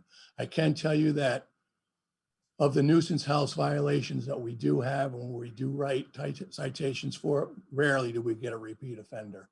So we are not going back to the same location and having to issue nuisance house violations to those locations. So that's a positive that comes out of that. Question 4, is there an estimate of how many calls for service might be handled by Cress or a team with Cress? I think we kind of addressed that, and I'll move on, and maybe Earl can jump on that one when his budget comes up. But again, we're working on that, and that's going to be subject to change, I think, over the course of 6 months, a year. So Earl, I'll dump that one off on you when your turn comes up. Question 5 was mental health, medical assist. We're up substantially in FY21. What has the FY22 experience been? Please discuss and how we respond to that. If it's a joint EMS or medical assist, and where are the locations that people bring other than the ER? And is Cooley Dickinson a resource for the mental health outpatient stabilization? The first part of that, mental calls are up. They're up substantially, and that trend is continuing. The majority of the calls that we get sent to usually have an EMS response to it. Individual is known to us, and a lot of these people are known to us. So you'll get both police and fire responding to medical, mental, or medical assist type calls. Our only avenue right now, our only resource is Cooley Dickinson Hospital to have those people transported. And quite frankly, Cooley Dickinson isn't set up to handle these types of calls. They're just not. And there's no other area that we can bring, and a lot of that falls on EMS when they're making the decision on where they're going to transport somebody. If somebody's attempted to harm themselves, they may end up going to Bay State or Holyoke Hospital, but the majority of those transport go to Cooley Dick. And I'll give you an example. When we've had to Section 12 somebody, and what that is a mechanism for us to take care of somebody who's not capable of taking care of themselves and or have caused harm to themselves. And that's kind of a last resort for police officers, but we do have the authority to do that. But it is not uncommon for us to Section 12 somebody and have to Section 12 that person 24 hours later. So the individual goes to Cooley Dick, gets an evaluation, and they're back out on the street in 12 hours. So that's frustrating for both EMS, for Tim's people, and for us as well. So that's an area that needs to be fixed. And it's at a much higher level than either myself, Tim, or Earl. So, that's a discussion we probably need to have at a regional level. Question 6 was page 119 indicates COVID challenges for staffing, and please discuss the time commitment. Do you anticipate police time and COVID receding? So we had a lot of different protocols that were put into place to minimize contact wherever possible when it went during the really high COVID time, and that included things like noise disturbances. So if police officers were sent to a noise complaint and there were 200 or 300 people there, the officers had to be extreme. They were, even when they were masked up and everything, needed to be very careful about how they handled those situations. So we had to change protocols about how they dealt with the individuals, including not going into homes and that sort of thing to deal with certain calls. So, that was a major change on how we did policing for a lot of different types of calls. We had a lot of officers who, over the course of the time, contracted COVID themselves. So, they're out for extended periods of time, and then officers needed to be hired on overtime to, fill those voids. So it was a pretty stressful time for every department, right? All the departments that had to deal with it, but in particular for our officers, because I don't know the exact numbers, but a dozen maybe or more officers contracted COVID, some multiple times. And, it was stressful for them. It was stressful for their families. And so it was a tough, and it's good that we're coming out of that. Question 7 is the department is operating with 2 fewer officers in FY21, and please discuss how this resulted in more overtime, turnover, or staff concerns. And what is anticipated as Crest expands with staffing. So yeah, I could probably go on for several hours about that question.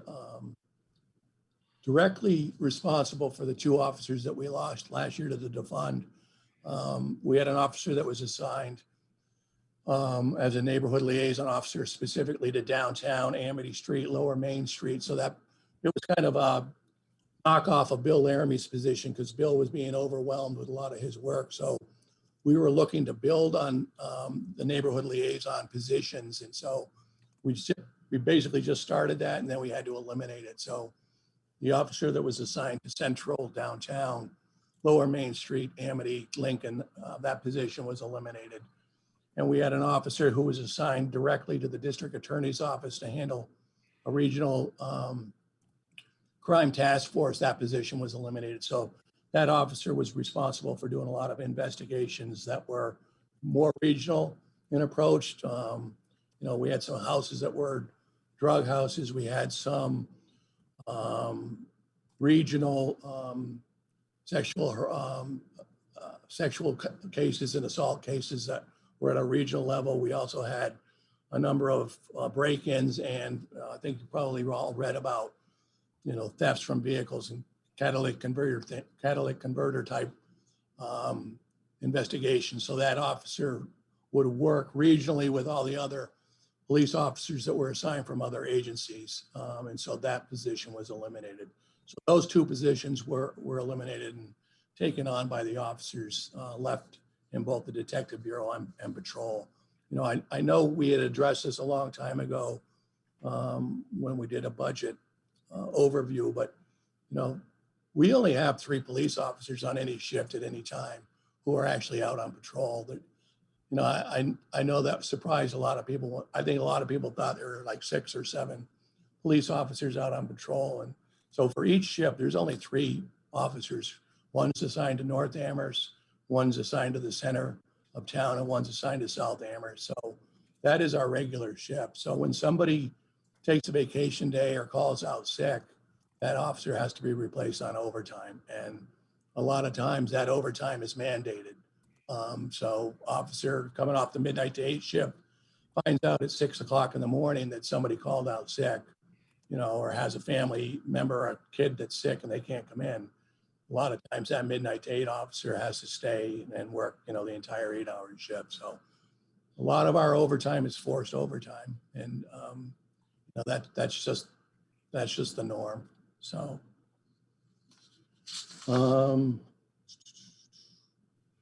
yeah, and the last question, it looks like UMass has shifted its graduation date next year to the Memorial Day weekend. Will the police need extra support as a result? Can we quantify the cost and staffing, and do UMass police help? And what is the plan? So, yeah, I'm probably not the most popular person up at the University of Mass administration right now. When I found out about this, I got on the phone immediately with some people that I'm close to up there, and maybe we're still friends, I don't know. But I'm not happy about that decision, quite frankly, and I can't sugarcoat it. Back in 2008 and 2009, when they made the transition to the earlier graduation time, it was a relief to my police staff and police officers. The month of May was always extremely stressful. The weather's beautiful. Students are really getting excited about graduation. Large day drinks were the norm. We eliminated all of that through a lot of the community outreach that we did. And quite frankly, just from not having a whole bunch of students in town in May. Everyone's familiar with the Hobart Hoedown. If you're not, Google it. It's quite telling, and I'm nervous about things going back to the old days. And the other thing, UMass being able to help out. Usually when we're busy, they're busy. So it's easy to help each other out when there's a planned event like a Patriots Super Bowl party or the Red Sox Game 7. Those are easy. The Blarney blowout, we bring in additional officers.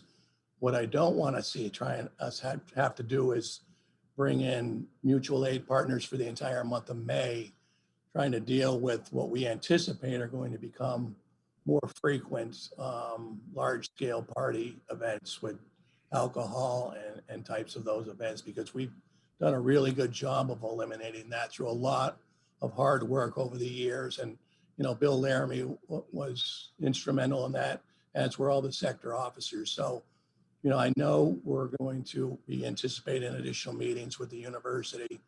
I've stressed to them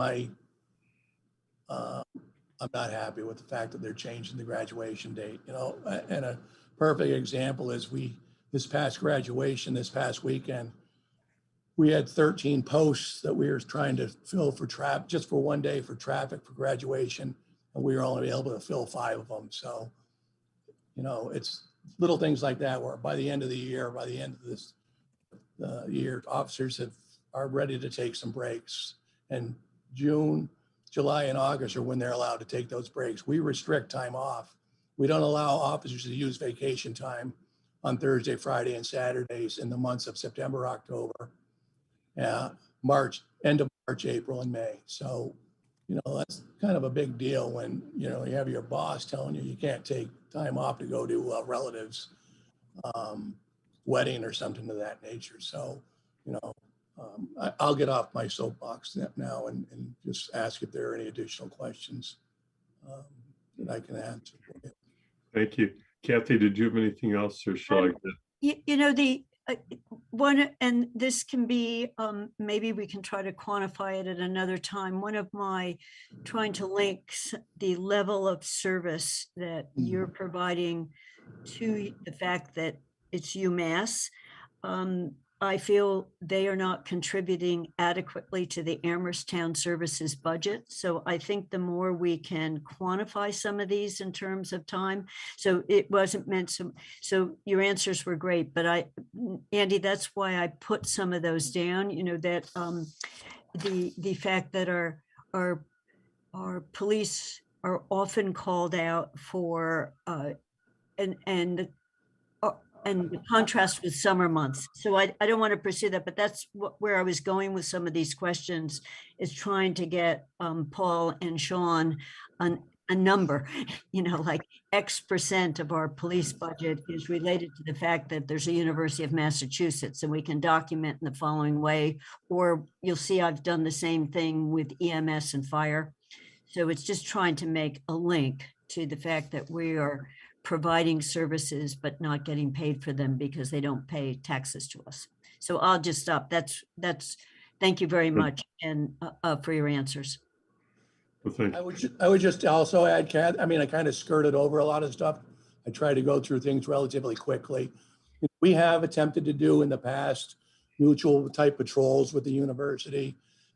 It hasn't worked out real well. There are some issues with the University Police Patrolmen's Union. Also some issues with jurisdictional issues. You know, the UMass police don't have the authority to do certain things, including some arrest and that type of, they don't have the ability to write TBL violations and that sort of thing. So, you know, if we could get them to respond, they would have to respond mutually with an Amherst police officer. Okay, so we have about 5 hands up, and I want to allow a question or two from each of them, and then we do need to move on, so because we need to get on. We have Crescent Fire, and Sean, looking like we may not get beyond public safety today. Yeah, I mean, I agree with you. I think maybe we should just let the senior center and the public health department and veterans go, and I'll reschedule them for the last meeting in May. And my thank you to Haley and Jennifer for being here, and my apology for not being able to run it as quickly. It just is a lot of interest and important questions that came up. So going back to counselors and committee members, Matt. Hey, thanks, Andy, and thanks so much, Chief, and to everybody for the time and work that's gone into this. And you know, I just want to echo what others have said about the excitement around this CREST program, the excitement about the Kennedy Center partnership. I hope that's a place where we can get some good data analysis and thought partnership on this, to Lynn's point.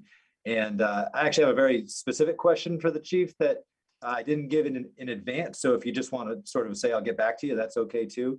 I'm just wondering, and this does tie into obviously questions about CRESS as well. I'm just wondering, of the 16,000 or so calls for service, how much of that is dedicated to the pre-K to 12 schools? I know that's a very loaded and very complex issue on a programmatic side, but I was just kind of looking at it from the numbers. If you can ballpark that for us, that's great. If you want to just get back to me, that's fine too. Thank you. I could probably get you some pretty specific numbers on response to schools, Matt. It would probably just take a matter of a day. I'm guessing, and I can tell you from experience, they're probably not very high. We don't have a school resource officer, and the times that we are requested at the school, it's for, minor types of things and that sort of thing. But I could get you some definitive numbers on that, but probably not a lot of calls. Okay, well, thank you. If you do have anything, you can send it to Sean or through me, and we'll get it to the committee, but thank you. Pam? Thank you. And thanks to everybody. The staff time is greatly appreciated here. It's a question about overtime, and I would be interested to know, there's been a lot of discussion about overtime. What is sort of the ratio of the hours of overtime that are paid out at presumably a higher rate and the cost of a position with benefits? Where do we sort of average out on that? I'm not up to speed, Sean, on the benefit part of it.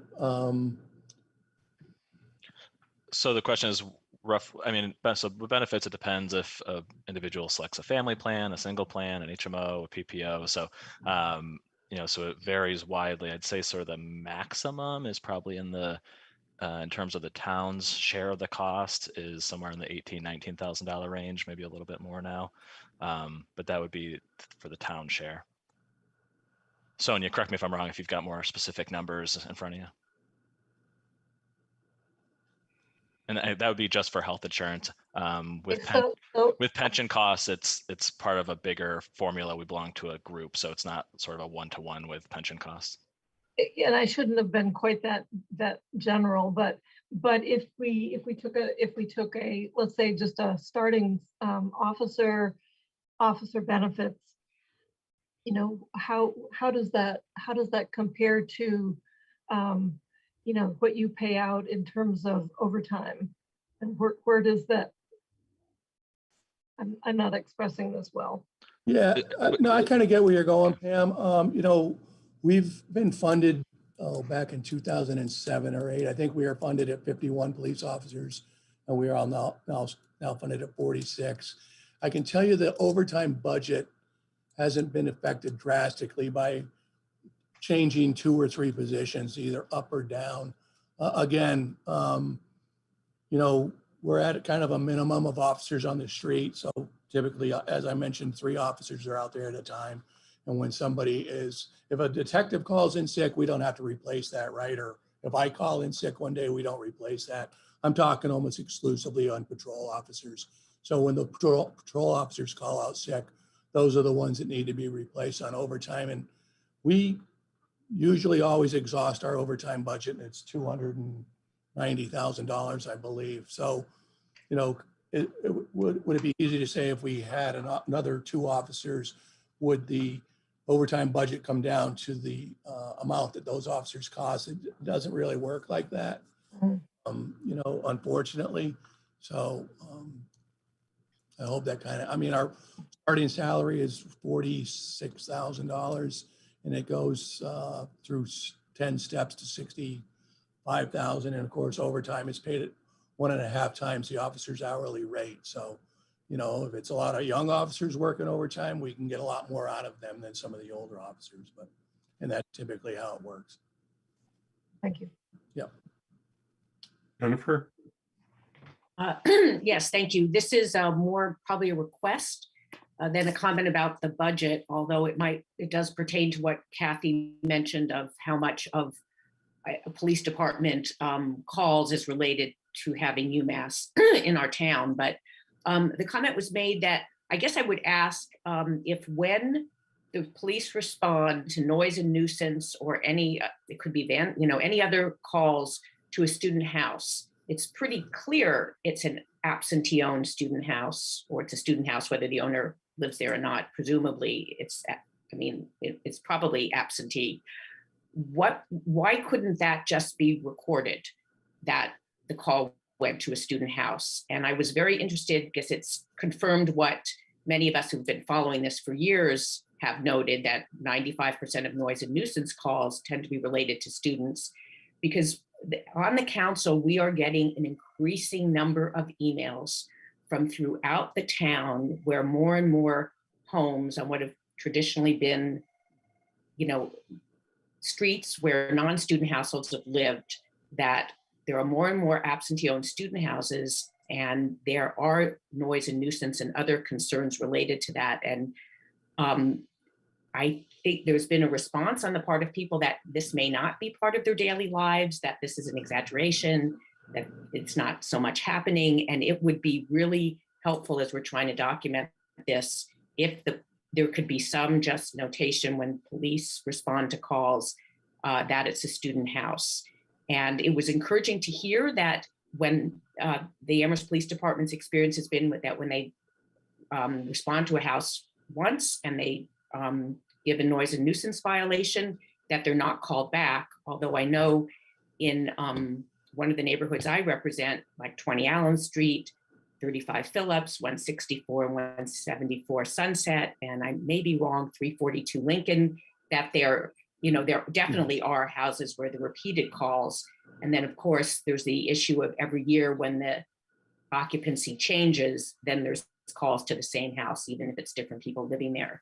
So I guess I would just, on behalf of many neighborhoods and an increasing number of neighborhoods in town, ask if there could be a way to be able to keep data on when calls from the police department are to absentee-owned student houses. Thank you. Sure. Yeah, and I would agree with you, Jennifer. We're certainly finding more and more homes are being purchased in non-traditional student housing areas, correct? So somebody buys a house and they rent it out to 4 students, and we end up responding there a lot. And the turnover is an issue as well, because you're getting new people in there the next year. And so, we're continually responding to the same location a lot of times because certain houses get reputations. And hey, this is a great place to live if you like to party, right? And so, we are cognizant of that. And Bill Laramie does try and track certain houses for sure. But yeah, there might be a mechanism where we can just say, yeah, no question, student housing, and keep tabs on that. And I can speak with Gabe and Ron about doing that tracking type thing. Yeah, thank you. And even if you're not keeping tabs, that might be a lot of work, just so there's a record of how many calls are to student houses. Thank you. Yeah. Great. Thanks, Andy. I once asked a police chief I was working with if he could have any kind of innovation in the system, any kind of technology, what would he like? What would he prefer? And he said he wanted a DA who could go from arrest to conviction in 45 minutes. So that question is about court time, Chief, and how much it impacts us, and how relationships have been going with the court system in terms of managing officers' time in court. Sure. So court time, mostly because of COVID, so there are a lot fewer arrests and a lot fewer interactions. So, take COVID years out of it, but and we're also part of the restorative justice program through the DA's office. So what that does is eliminate the need for officers to go to test and then testify. So officers aren't testifying in court as frequently as they did. Well, like when I was a young police officer, seemed like I was in court every day. So, and there's a lot more desire by the district attorney's office not to have things go to trial. They're backlogged. The police departments are backlogged. So the more serious crimes are getting the priority. So fewer and fewer people, of course, are taking issues to court, criminal court, I'm speaking of, and our court hours are down substantially, yes. Thank you. Bob? Thanks, Andy. Chief, we all know that radicalization and hate crimes are up all over the country, and we just saw an example of that in Buffalo a couple of days ago. Are you tracking that or monitoring that in Amherst? And is the budget any hindrance to your ability to do that? So we do track that, and we are mandated by law to track that. And Ronnie, are you still on? I'm here, Chief. Okay, maybe you can speak to the tracking of hate crimes and that sort of thing, whether we've seen enough increase or decrease in that. Actually, we ironically, the numbers have stayed pretty much the same over the last decade or so. We're required, as you pointed out, Chief, correctly, that we're required to report those on an annual basis to the state. And the state actually keeps those on file and then compares them to the statewide averages. The AG's office uses that data and they help facilitate trainings, law enforcement techniques, et cetera, et cetera. So yes, we do track those. Fortunately, we are on the lower end of the state numbers, particularly in the eastern part of the state. There were some shocking and surprising numbers this past year. That was impacted, like many things, by COVID a lot, because a lot of our calls for service and a lot of response to service were diminished over the last 2 years. But yeah, the short answer is yes, we do track that data and it is readily available. Typically, Bob, those calls would go directly, when we do get those types of calls for investigation, they go directly to the Detective Bureau who handles those. So it wouldn't be a patrol function. Okay, well, thanks. You bet. Okay, Mandy, and then maybe we can move on from police, but Thank you, Andy. Just two questions. I know Kathy asked about the increase in mental med assist calls. It looks like it's been really high up. Are those something that CREST will be able to handle in the future? Is that a result of a change in protocol? Or, just can you expound on that a little bit more as to what is going on when APD responds to those types of calls? And then the other one is a staffing question. I looked at the charts and, you have on the, I don't know which side it is, you have a captain, a lieutenant, and a sergeant supervising 6 detectives, it looks like. And it looks like there are 9 supervisors in the LTs and sergeants supervising 26 patrol officers, which in my estimate was an average of 1.5 supervisors for every 4 patrol officers, or essentially 1 for every 3 patrol officers and 1 for every 2 to 3 detectives. That seems like a whole lot that might not be necessary, especially when we look at our fire department, which has 1 supervisor for every 4 to 5 firefighters, EMTs. So can you explain why we have so many supervisors? And then a similar question, which is, you talked about the overtime needed for patrol officers when 1 calls out because there's only 3 on. Are our LTs and sergeants on the operation on that side taking over those shifts since they are presumably on shift at that time instead of calling in overtime? Are they going back out on patrol to avoid overtime? Sure. So every shift has at least 1 sergeant on that oversees the patrol officers. The 4 to 12 has 2 supervisors on, so 1 sergeant and 1 lieutenant, and that's the same with the midnight to 8. The biggest reason is one of the largest litigation issues in policing and police work is failure to supervise. So we have found in our agency it's basically 9 supervisors in the patrol end that oversee the patrol officers. That includes a sergeant and a lieutenant. And 1 sergeant is also working 7 p to 3 a.m., which is on the desk, that oversees prisoners brought in, answers questions of the public, oversees the phone lines, that sort of thing. So that's another supervisor is assigned there. In the Detective Bureau, you have a lieutenant that oversees 6 of the detectives. There's a sergeant that also handles detective work. So in essence, that sergeant, for instance, is currently working on child exploitation cases. So in essence, you have 7 detectives being overseen by a lieutenant. But yes, one sergeant who handles more sensitive cases, I guess is the best way to put that. When it comes to overtime replacement, so yes, when a sergeant is out sick, he or she is replaced by a sergeant. There are times where if it's not a busy time of year, like take the summer, for instance, if a sergeant calls out sick and there's a lieutenant on duty, that lieutenant would just fill in. So we don't hire somebody if we don't have to. So that lieutenant would be responsible for going out on the road on patrol and filling in where that sergeant has either called out sick or maybe used a vacation day, that sort of thing. But so like currently a good example is one of our sergeant is out on extended medical leave. He broke his leg and he's going to be out probably for 6 months. So a lot of that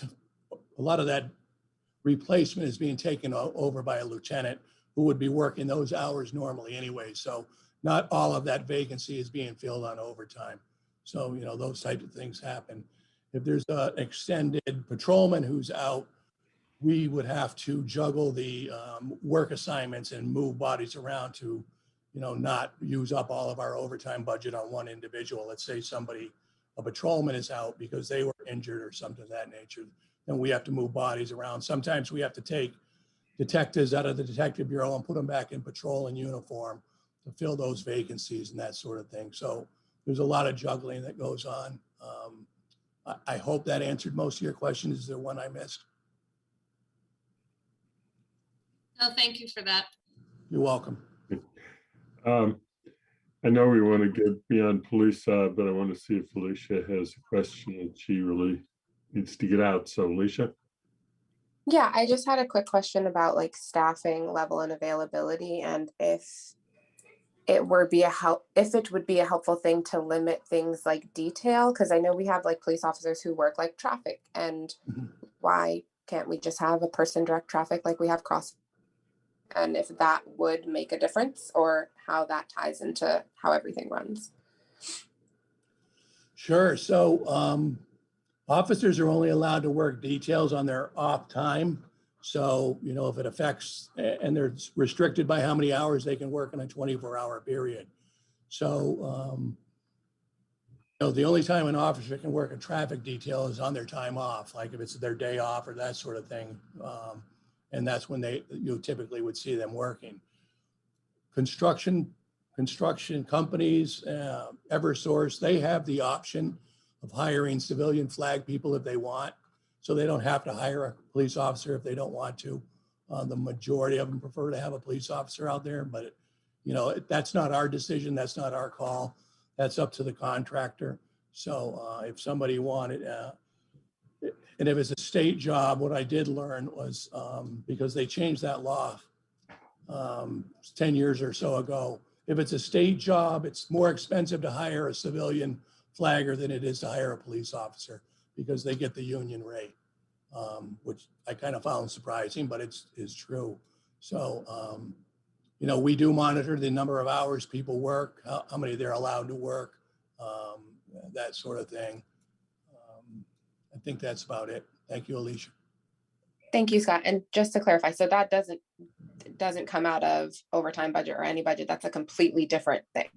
Correct. As a matter of fact, the town makes money off of that. We charge 10% to bill those people to do the paperwork and stuff. So the town does get a little bit of money out of it, but yeah, it doesn't cost my town or my department or my anything other. It comes strictly out of the contractor, whoever's employing that officer.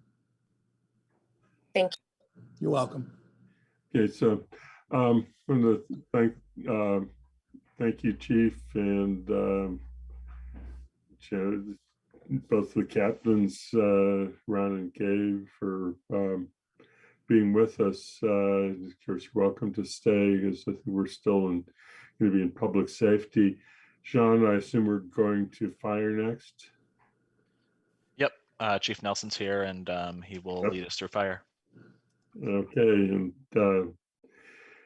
so Chief, turn it over to you, and you can introduce people that you have with you.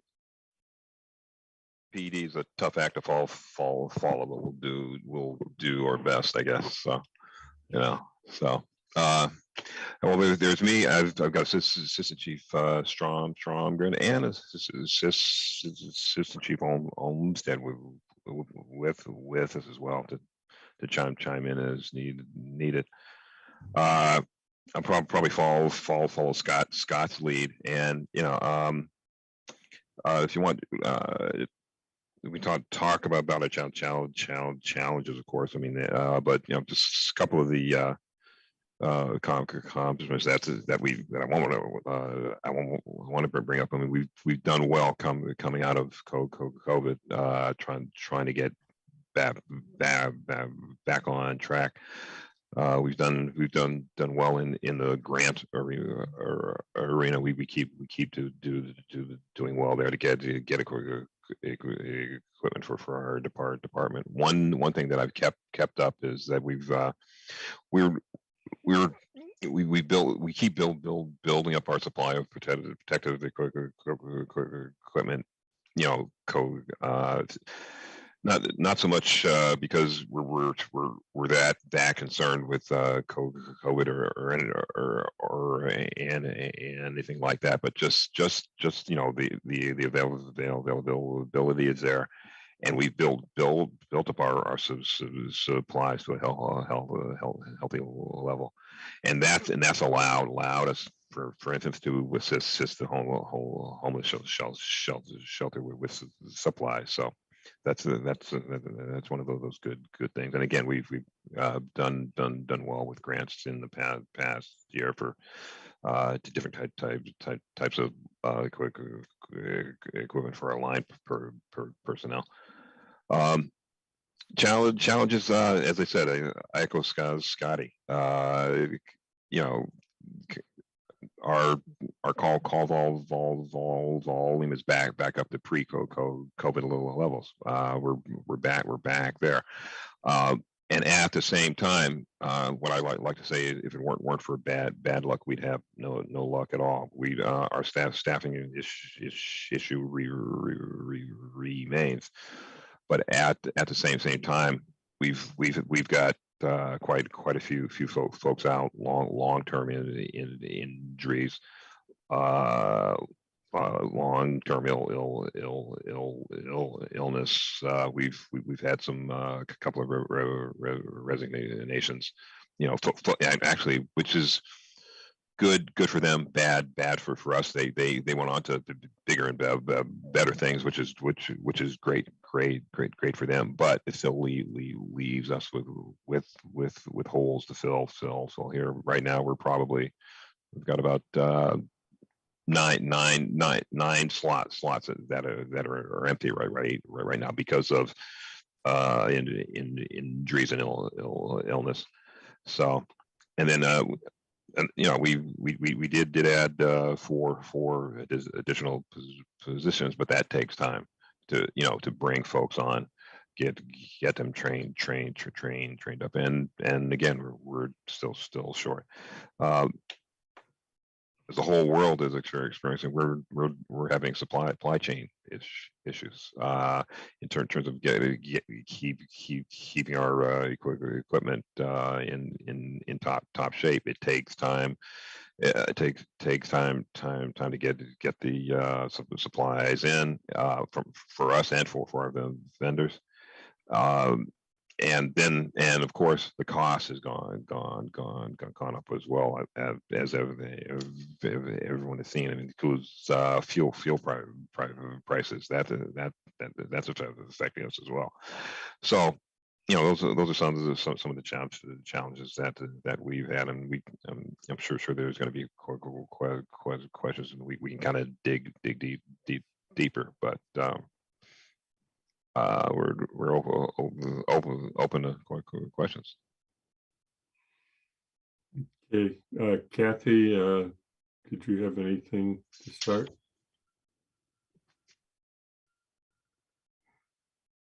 You're muted. I know. I'm trying to unmute. I have a window open. Yeah, thank you, Chief. I sent a few questions in advance, but I know not a lot in advance, but I just want to pick up on one thing you just said, and then I'll ask my other questions.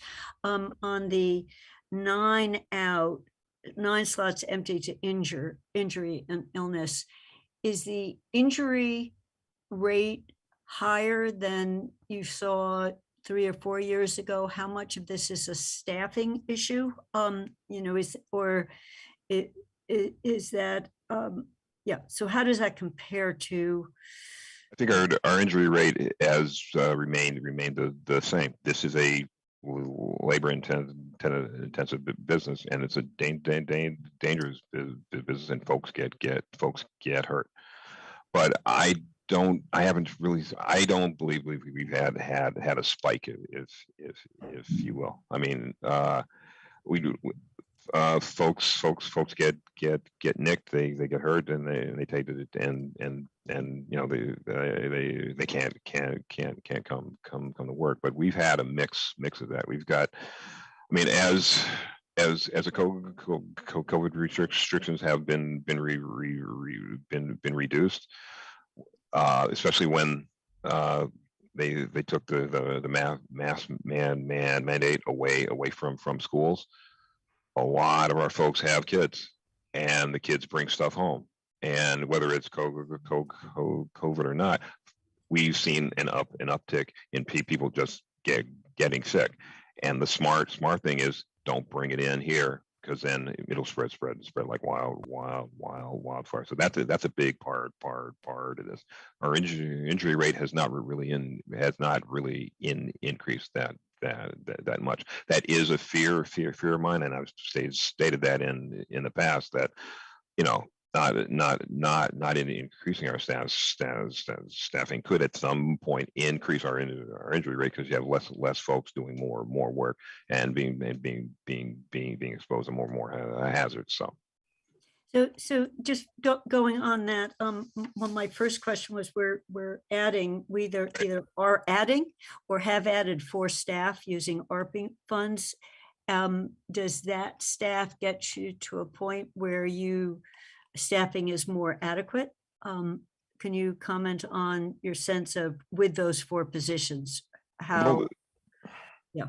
Well, those will help, but they're not going to help right away. I mean, we've got some. It takes at least a year to get someone fully trained up, and that's in-house training and the academy. So, and then there's the EMS side of the house as well. And even with those positions, we still have to fill them. We just finished hiring for those slots. Their first day is Monday, but it took us a while to hire folks. As you know, throughout the world, it's tough to bring in new hires. The pool in our state, in our area is quite small, and we're not the only game in town. There are a lot of departments out there that are hiring right now. So people have, so those candidates, it's a, I guess it's the buyer's market. No, sellers market, I guess. They can kind of pick and choose where they want to go, and combine that with the fact that the pool of qualified talent is smaller. It makes it difficult to bring folks in, and that adds to the amount of time, to get folks spun up. So the addition of the slot of the position is great, but it's going to take quite a while to realize the benefits of that, and then add on to that we're already behind the eight ball now with folks that are out. So I won't say, one step forward, two steps back, but it's right now where we're trying to get to a stasis point. So and it's the difficulty because it all takes time. Paul, you had something? Yeah, I think the chief nailed it. I mean, we did add 4 new positions to the fire department budget. That's a significant addition to the department, 10% basically. And but as the chief said, it takes time. We had interviewed, and the fire department had interviewed and selected 6 people to offer jobs to. 4 accepted, 2 didn't. So now we are going back out to find those other 2 slots we needed to fill. We were trying to get ahead of the curve because the chief was absolutely right that when you hire someone, if they start Monday, they're not really available to them until they get through the academy and do all the things that they need to do. And they just don't walk out and suddenly they're able to do the job. It takes a lot of time, and the fire department has a very extensive, sophisticated training regimen they have for their new firefighters, that's why people appreciate the services that they get from the fire department. But I think, there's just a lot of turmoil, a lot of changeover, people retiring, taking new jobs. It's just, they're not immune to what's going on throughout the entire country. And so we're just running to catch up, and the quality of the staff we're getting good people, but really a lot of people have options too, and they choose not to. They're looking at different departments. Every department is hiring right now, so it's a really competitive marketplace, as Tim said. But I think we're working as hard as we can, and I think to get promotions filled, and as people do retirements, and we interviewed yesterday for promotions for captains, but then that creates a new vacancy, right? As soon as we make that appointment, and we can't, and so we're trying to get ahead of the curve with HR, but it's a tough world right now. And I'd be remiss if I didn't say kudos to the town for stepping up and adding 4 new positions. I did additional. I mean, this is something that's been a hot topic since before I came, and the town found a way to step up and add those 4. It is a great step in the right direction. I mean, I've said for 10 or 12 years we probably need, in addition to those 4, another 4 to 6 more to get where we need to be. But you can't do that overnight. It's not, it takes time. It takes money. It takes a lot of work. But this is a great step in the right direction. So. Andy, some of the other questions I asked are related to the trends and the data that I saw it's on page 125 for fire EMS. And rather than take time to go through that, I sent them in late. But some of them, if we could get answers to a few of them, Sean, maybe later, and no one else has seen them, but examples are, how many of when EMS goes out, how many end up at the hospital where we can bill it and how many we don't. And I can sort of see it in the data, but how many of the non-billable went to Applewood and the Arbors for lift and assist. And at one point we talked about, could we bill those to private insurance as a way of avoiding an emergency trip? So some of them are finance related, that we don't get paid for those trips. I think actually, I think to give a little background on that, or some context, I'd like to ask Assistant Chief Olmstead to jump in here to kind of add some context to that, because it's more than just data and numbers. Yeah. So I'll try to answer the question regarding particularly Applewood and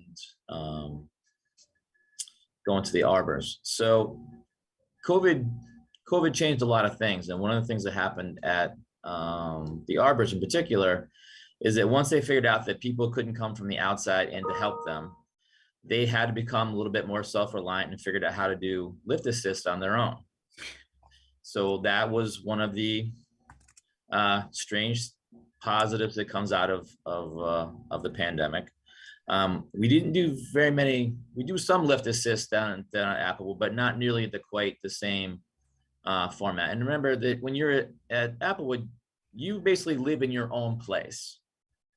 And there's not really this type of staff that you have in the assisted living format at the Arbors. There are two different types, styles of housing, and two different levels of assistance that you're going to get in those type of residents. So it'd be important to kind of separate those out a little bit.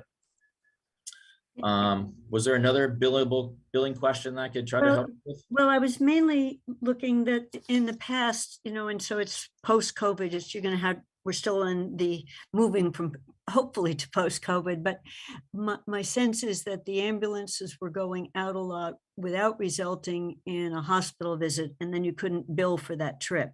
And I'm, just thinking in terms of billable, and I remembered, so it may not be that at one point it was mentioned that there was some discussion with Blue Cross or the insurers that if one of the things you were doing was basically doing home health care when you went out there and prevented, could you bill to insurance? So I'm looking at the revenue side of the department, and I don't know where those discussions went.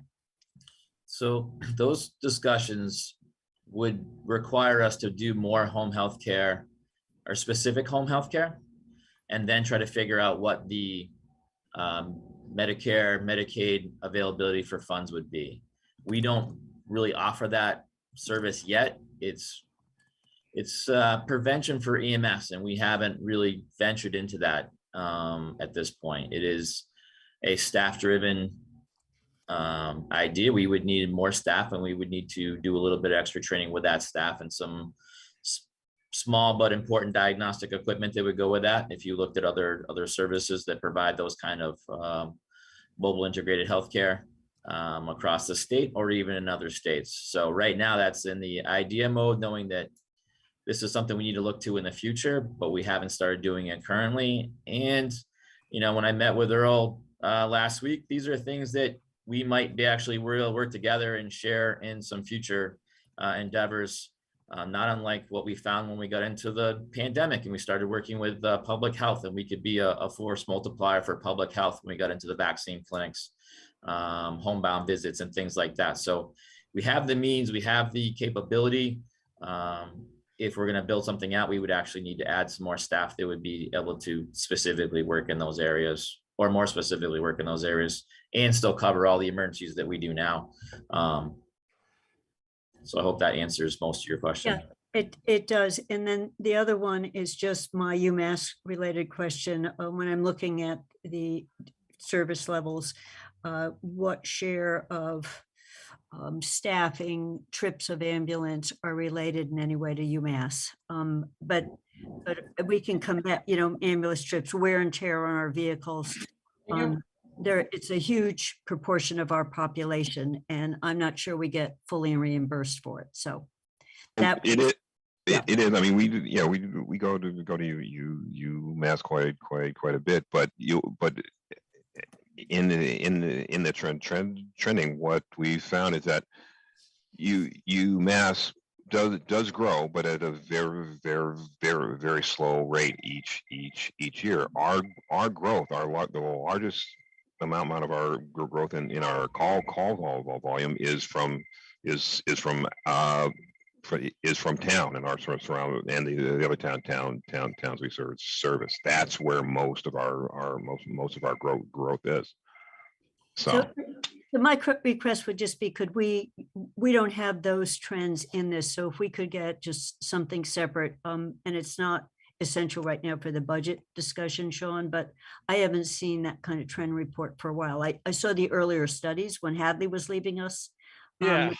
So Kathy, just to clarify, you want, we definitely have numbers on calls to the UMass campus, and Mike's still here, maybe Jeff knows this. I don't know if we have solid numbers on calls for students, which I think was what you distinguished with the police when it's off campus. Not current ones, no, because, and please recognize that as Sean said, those numbers you see for UMass are on UMass campus proper.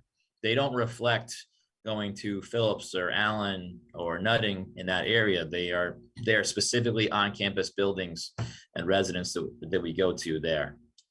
Jeff, we might be able to ballpark though. I think in the past you've been able to look at age. We've done an age report. Yeah, we've done an age-based report and then try to push out addresses that would push us into, if it's on College Street, it's much more likely to be Amherst College. If it's on, West Street at 893 West Street, I know it's Hampshire College. It's those kind of things that you can do that are not super scientifically specific, but pretty close. And that's all I'm asking for. When the earlier ones, you could see what was happening on Friday and Saturday night with the ambulance trips to the hospitals. And it may not have been to the UMass campus, but it was party or you can extrapolate and say, well, yeah, this was a student driven call. I'm just looking for any way we can start to document across our departments of the draw UMass has on our budgets. That's, so Sean, that's, I don't need that answer now. Right. Okay. And just to be clear, we do document very carefully the calls to UMass campus because that's how our billing arrangement with UMass, our reimbursement arrangement with them works, is based on calls to the campus. So we do have good numbers on that piece of it and trend on that. I had one homebound elderly resident. He's not alive anymore. He said he and his wife did the best they could never to fall or need help on Friday or Saturday because the ambulances were too busy to come to them. So they would, not that you can choose when you need help. No, but you know what? We're not too busy to come. But they just had a sense, and they. You're right. I understand it, and we do a lot of work to let folks know that should not be a concern of theirs. If it's not us, we have a very robust mutual aid system, and at the same time, on those busy nights, we are still going to get advanced life support care from an Amherst fire crew at your side to take care of the issue. The ambulance transport may come from another town, but you're going to get paramedic care at your side from Amherst firefighter medics in a timely fashion. So let me, Kathy, can we move to the other two counselors? And okay, Michelle. Thank you. I noticed that the rescue responses, which I think include motor vehicle calls, have gone up from 386 in FY18 to 848 in FY21. That stood out to me, and I'm just curious if something maybe has been added into that item that wasn't previously there, or if that's a true increase, and what's happening there. It is a true in increase, but I'll defer for that to Jeff and Lindsay to fill it in. So there is a change. We changed how we dispatch and how many people we dispatch to certain types of calls. March of 2020, actually. So some of what you're seeing in that is the fact that the overall fire responses reflect the actual number of times the fire truck is really going out for calls. And in the reporting system we use that goes to the state and to the national agencies that collect it, that gets put into that rescue category. So that's why you're seeing it there. And what that means is to say we have a chest pain call, a shortness of breath, stroke, cardiac arrest, motor vehicle accident, unconscious over 30, a significant trauma. We will send an engine with an ambulance. So hopefully what we're sending is up to 5 people to go take care of that situation that is critical right then, right there, and hope to stabilize it at the scene. The other thing that happens is that it allows for, by having more help quicker, we can take care of patients better. And you think about the people that you see these days, we're all sort of, myself included, we're a heavier generation than 20, 25 years ago. People are heavier to pick up and move, or even our stretchers, as nice as they are using hydraulics, are heavier to carry.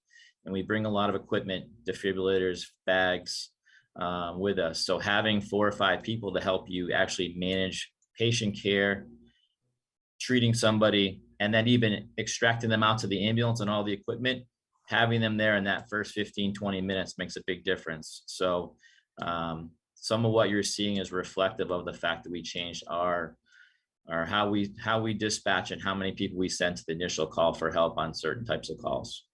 And Michelle, that's what the notable trend, not as detailed as what Jeff just explained, but that's what the trend is trying to state about the change in protocol. Can you just say, so just so I make sure I understand, so there's nothing that has really changed in terms of what's happening out there between FY18 and FY21? I mean, that's a huge increase. So I'm just trying to understand why. It's a better reflection of sort of work done than we were compiling before. I see. Okay. So it's a matter of better way. It's a better way. There isn't necessarily we're not doing that many more car accidents or that many particular types of calls. It's sort of how we're handling those calls. Great. Okay. And how we're documenting those calls that has changed, but it gives you an overall look at, it doesn't tell you that we've done that many more fire alarms. It's telling you that we're doing that much work.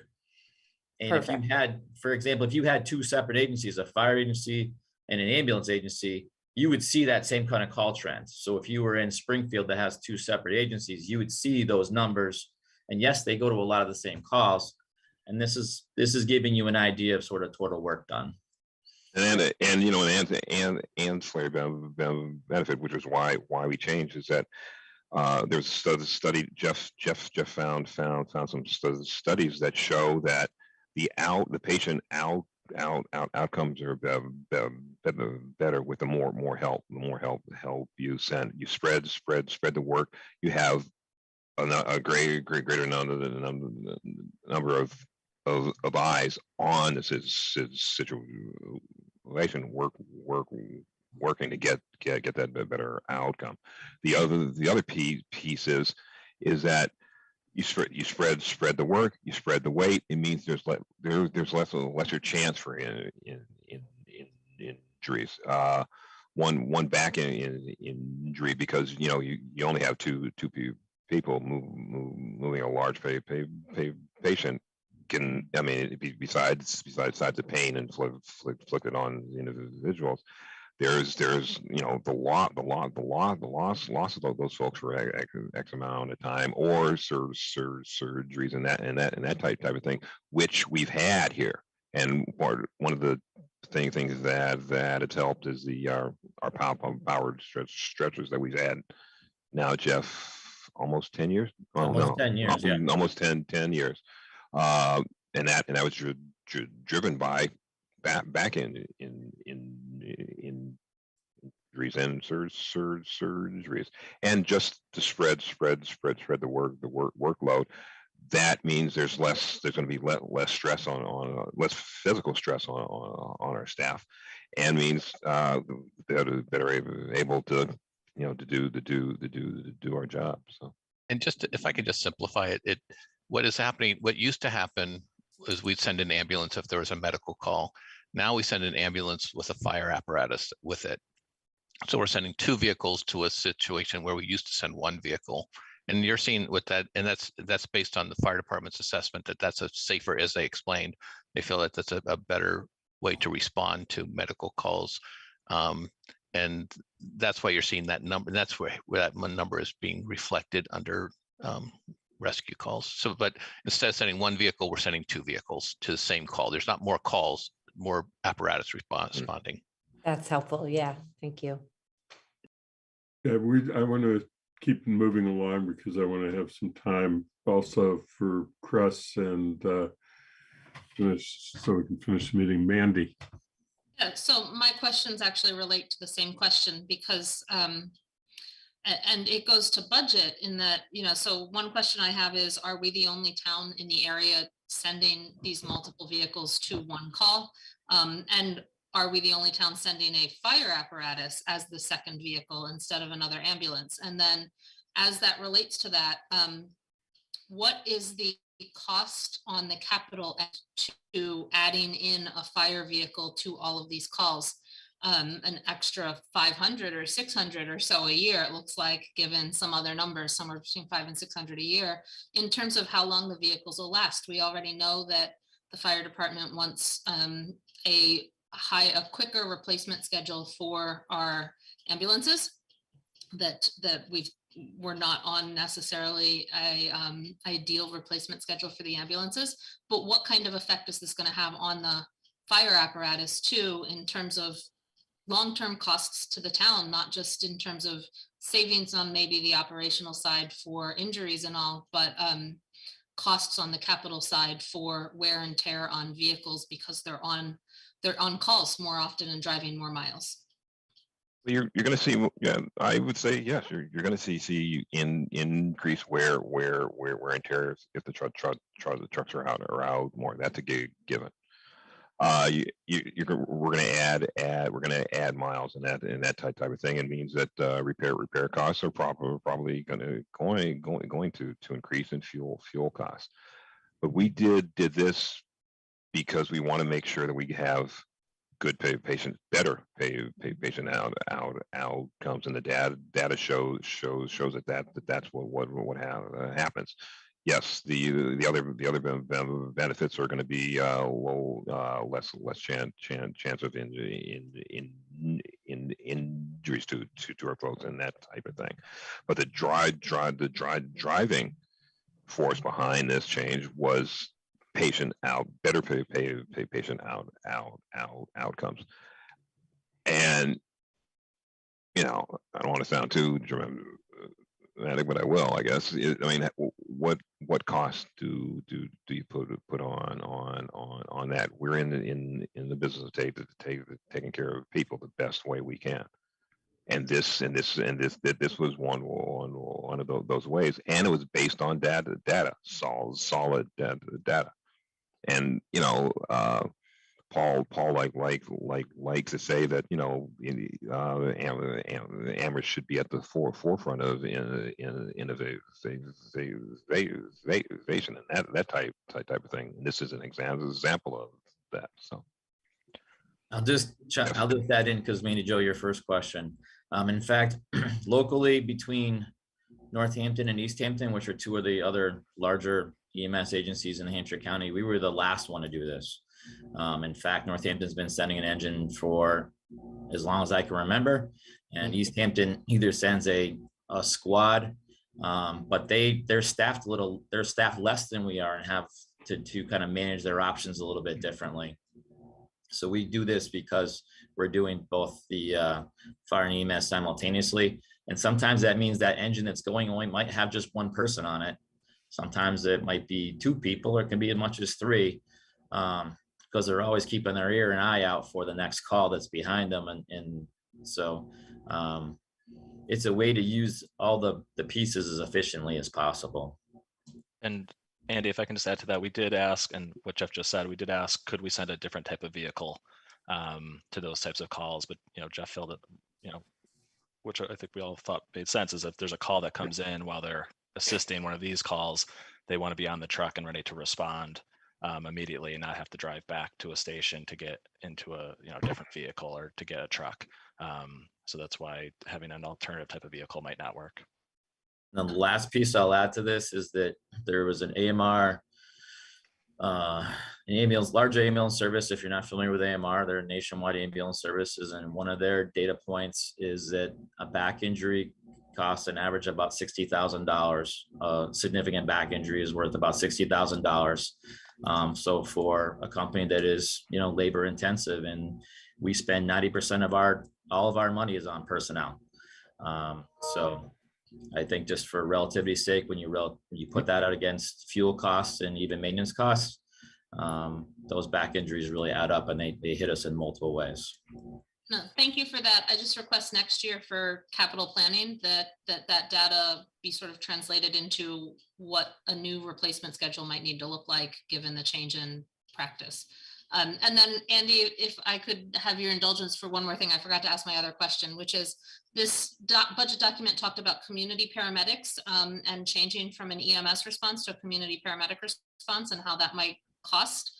So could you talk a little bit more about what the difference between that is and the reason for changing from one type of service to another? And I might be describing it wrong because I don't actually understand what it's talking about, but it was in the key challenges, long range objectives, I think is where it was, to assess the implications of how the EMS transition to community paramedicine will impact activity level and the way the town delivers EMS. And I just didn't, can you talk more about that and the cost and what those differences are? So this gets a little bit into Kathy's question earlier when we talked about sort of that, how we might be able to bill for it. The community paramedicine is essentially doing preventative EMS care in the same way we use fire prevention and try to decrease fires and rescue responses in town. So sort of apply that same principles and how we could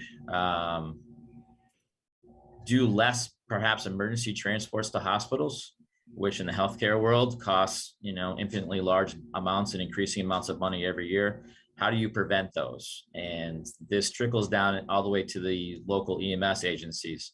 Can you go to houses and do wound care that sometimes has been covered by other things? Can you do post-surgical follow-ups and be able to have dialogue with primary care doctors, looking for alternative locations to take patients? So that's really the sort of the heart of the mobile integrated healthcare effort statewide. And we know it's coming down the road. We're just not sure where we're going to intersect with it and how to intersect with it yet. And what it would take is using our paramedics. Strangely enough, a number of our paramedics have started going to nursing school. It's a little bit different skill set, but an increased level of knowledge, that they bring with them when they come to work based on their education. And how can we use that to do less transports to an emergency department that may not be able to always help them? You heard us talk earlier with Earl and Scotty talking about, emergency departments are not really built well for mental health cases. They're not built well for substance abuse cases. We need to look at different models in the future to try to take care of folks. Thank you. Need to move it along. Dorothy? Just a very quick question, though. It's true that the finance hearing is the most interesting meeting of several weeks. Okay, this has been very, very informative. What does unconscious over 30 mean? That was So an unconscious patient, a patient that's not responsive, but we know in our demographics with the student population we take care of that alcohol and being unconscious is not an uncommon call response that we go to say for college students, Friday and Saturday nights in particular. We're not sending an engine to every one of those because we know we can manage them because of our experience in taking care of them. Largely, we can manage those with a 2-person single ambulance. As opposed to, the rest of us in this room, if you're unconscious, there's probably a significant medical reason for that, and we want to take care of that. It's probably not just about alcohol. So we send more help to do more work than we would probably need to do for the unconscious 18-year-old male at a certain dorm on a campus. Thank you. Thank you very much. And what that one thing we didn't talk about was that when we send in additional engine to a call, we have a set of criteria that we use that where we will just send only an ambulance or an ambulance and an engine. So we dispatch has that. So it's a set.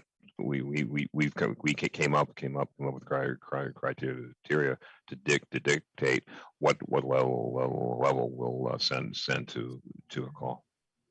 So I'll make my pitch to that the police department brought up changing out IMC and changing to a different dispatch format. One of the limitations of this old IMC format is it really can't help us tell you exactly how many of these co-response type calls there are and how they go out, just because of their limitations on the IMC side. So I'll make my pitch that if there's money in the future finance capital to go after that, it would help us as well.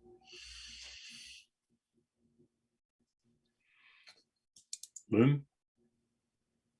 So first of all, I want to really appreciate the fact that actually three, because Anna had to leave, of our counselors who are on JCPC have been part of this meeting, and the ability to ask the kinds of questions they've asked, particularly as it relates to the use of engines and the whole area of replacement schedules and so forth. And so I just want to acknowledge that and say that it's a perfect example of where some counselors get into areas much more deeply, and then they bring it to other discussions. And so Kathy, Mandy Jo, and Anna, who had to leave, thank you for doing that. So I really want to ask about reimbursement and insurance, because clearly, being one of those aging members of the Amherst population, I want the best healthcare out there.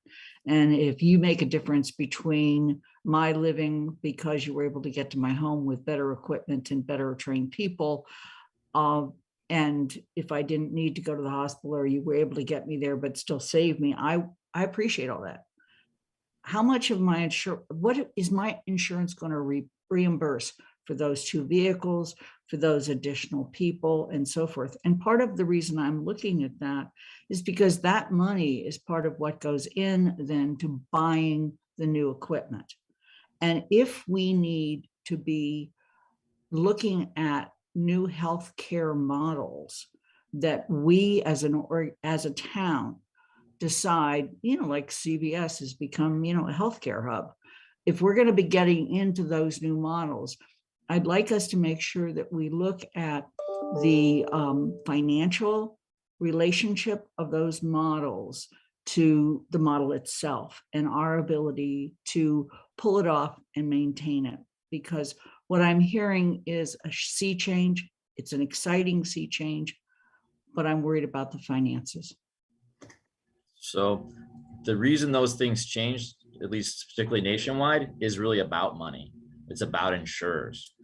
So for perspective, about 52% of the folks that we transport from the Amherst Fire Department, and this is similar across a large portion of Hampshire County. Honestly, it was similar numbers in Hadley, and my folks in Northampton have similar demographics. About 52% are covered by Medicaid, Mass Health, or Workman's Comp, which means those are structured formats for reimbursement. So Lynn, if we come to your house tonight, we take you to the hospital and we charge you $3,000. Yep. Medicare is going to give us about $450. So if you have constituents who come to you and say, how come the ambulance costs are so expensive? It's largely about reimbursement, and it's about the fact that half the people we take care of have a fixed amount of reimbursement. And that doesn't mean that the other 48% are all on private insurance. Insurance is changing. So I talked to a gentleman yesterday who took care of his wife back in December, and he was very happy with the care. But he got this bill for $2,300 and wanted to know why it was so expensive. And I point him in the direction of, we use that money, about $2.2 million in fees. Most of it comes from ambulance fees to help cover the operational budget of the department and to make sure that services are available. So a lot of folks that we might take care of in the preventative side probably live in a fixed insurance format that we get limited money for.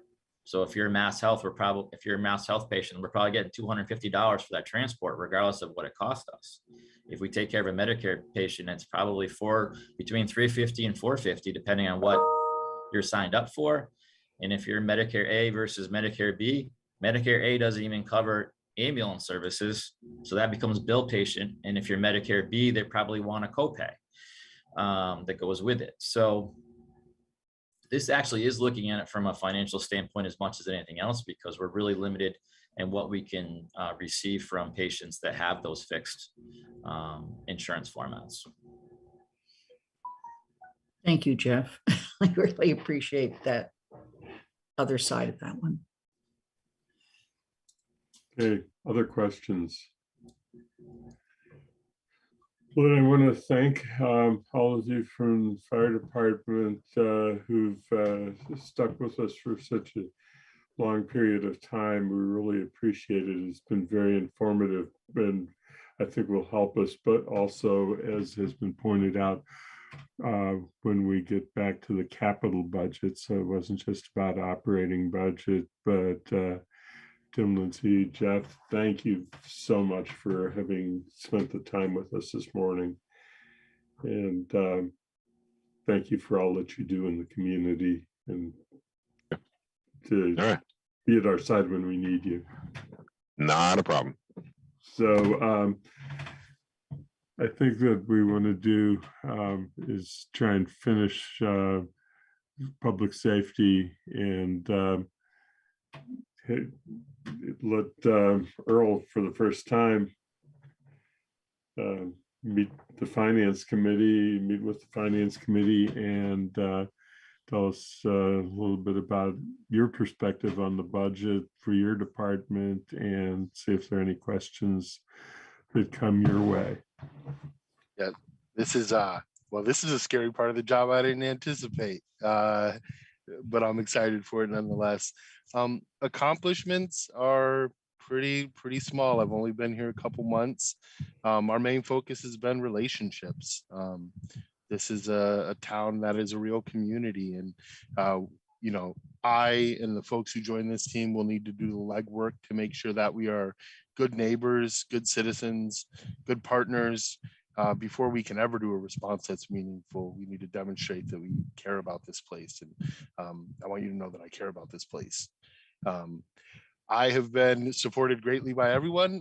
The budget that Paul has put through is absolutely going to meet our needs. And I think more importantly, I've heard a lot of folks in the last couple of days question if I could get support if I need it. And I have no doubt of that. I have no doubt that when things have come up and I've needed something, as far as a communication system, Michael and Tim and Scott have dropped what they were doing to make things work for me. They have been incredibly supportive. We're in implementation. Well, we need to stand up. So what you may expect from us next year is that we will make sure we do things in a way that moves mindfully and is trying to solve actual issues. So kind of as opposed to saying what we think are challenges at the schools, we're going to spend times at the schools and learn from the folks who are there. We're at the senior center. I painted some tulips poorly. I wouldn't put it on my resume, but really, you know, that sort of thing is really important. And you know, we have a lot of sweat equity to put in before I'll be here asking for more, but we are going to grow, and we will someday need more. And I feel comfortable asking for it when the time is. But right now, it's time for us to work. We will. Kathy, I didn't know if you had done anything in. No, I actually, Earl, what you just lead into my only question, because as you said, I couldn't read in the thing, but the sense that you're building teams, even if they're not sitting next to you, with dispatchers, with EMS, what I just heard with this notion of paramedics, and I just keep thinking of some international models that deliver care differently and are using the social service, mental health in combination. So I just have to say welcome, because I think that kind of thinking is what's going to do us all well. And painting tulips at the senior center sounds like a perfect way to meet seniors to me. So I mean, it's this, sense of you're out there and been very visible. So I guess the only question I have is, because you were in the news with working with the school system, and we just heard that the police don't, is your sense that potentially that will be a role for CRES over time? Oh, absolutely. It already is. So I chaperoned the middle school dance a couple weeks ago. What a time to be alive. I'll be helping to chaperone at the high school at the prom a week from this Friday. We are going to be working with some students who have volunteered to be kind of active bystanders at the school next year. We're going to provide them some training over the summer. They're going to participate with Crest. We're working with Summit Academy to build up some capacity in those youth. I'll tell you, I identify a lot with those young folks. So wanting to make sure that they feel as supported in this town as I have been is important. And really working across all of them. Some of the most important things we've done there really has been just giving folks a break. The school staff are all really stretched. So one of the things we're planning for next year is that Crest will have some role in helping with the cafeteria, with holding a lunchroom at the middle school. Not just because it gives them a break, but it gives us a chance to meet the students there, to shake hands, to get to understand where they're coming from. So we're thinking of ways in which we can solve problems kind of across systems while also providing an additional resource and getting a chance to meet folks. So we're going to be really busy at the school and grateful for it. Those are future residents of this town, and they should get the full benefit of this immediately. Mandy? Thank you.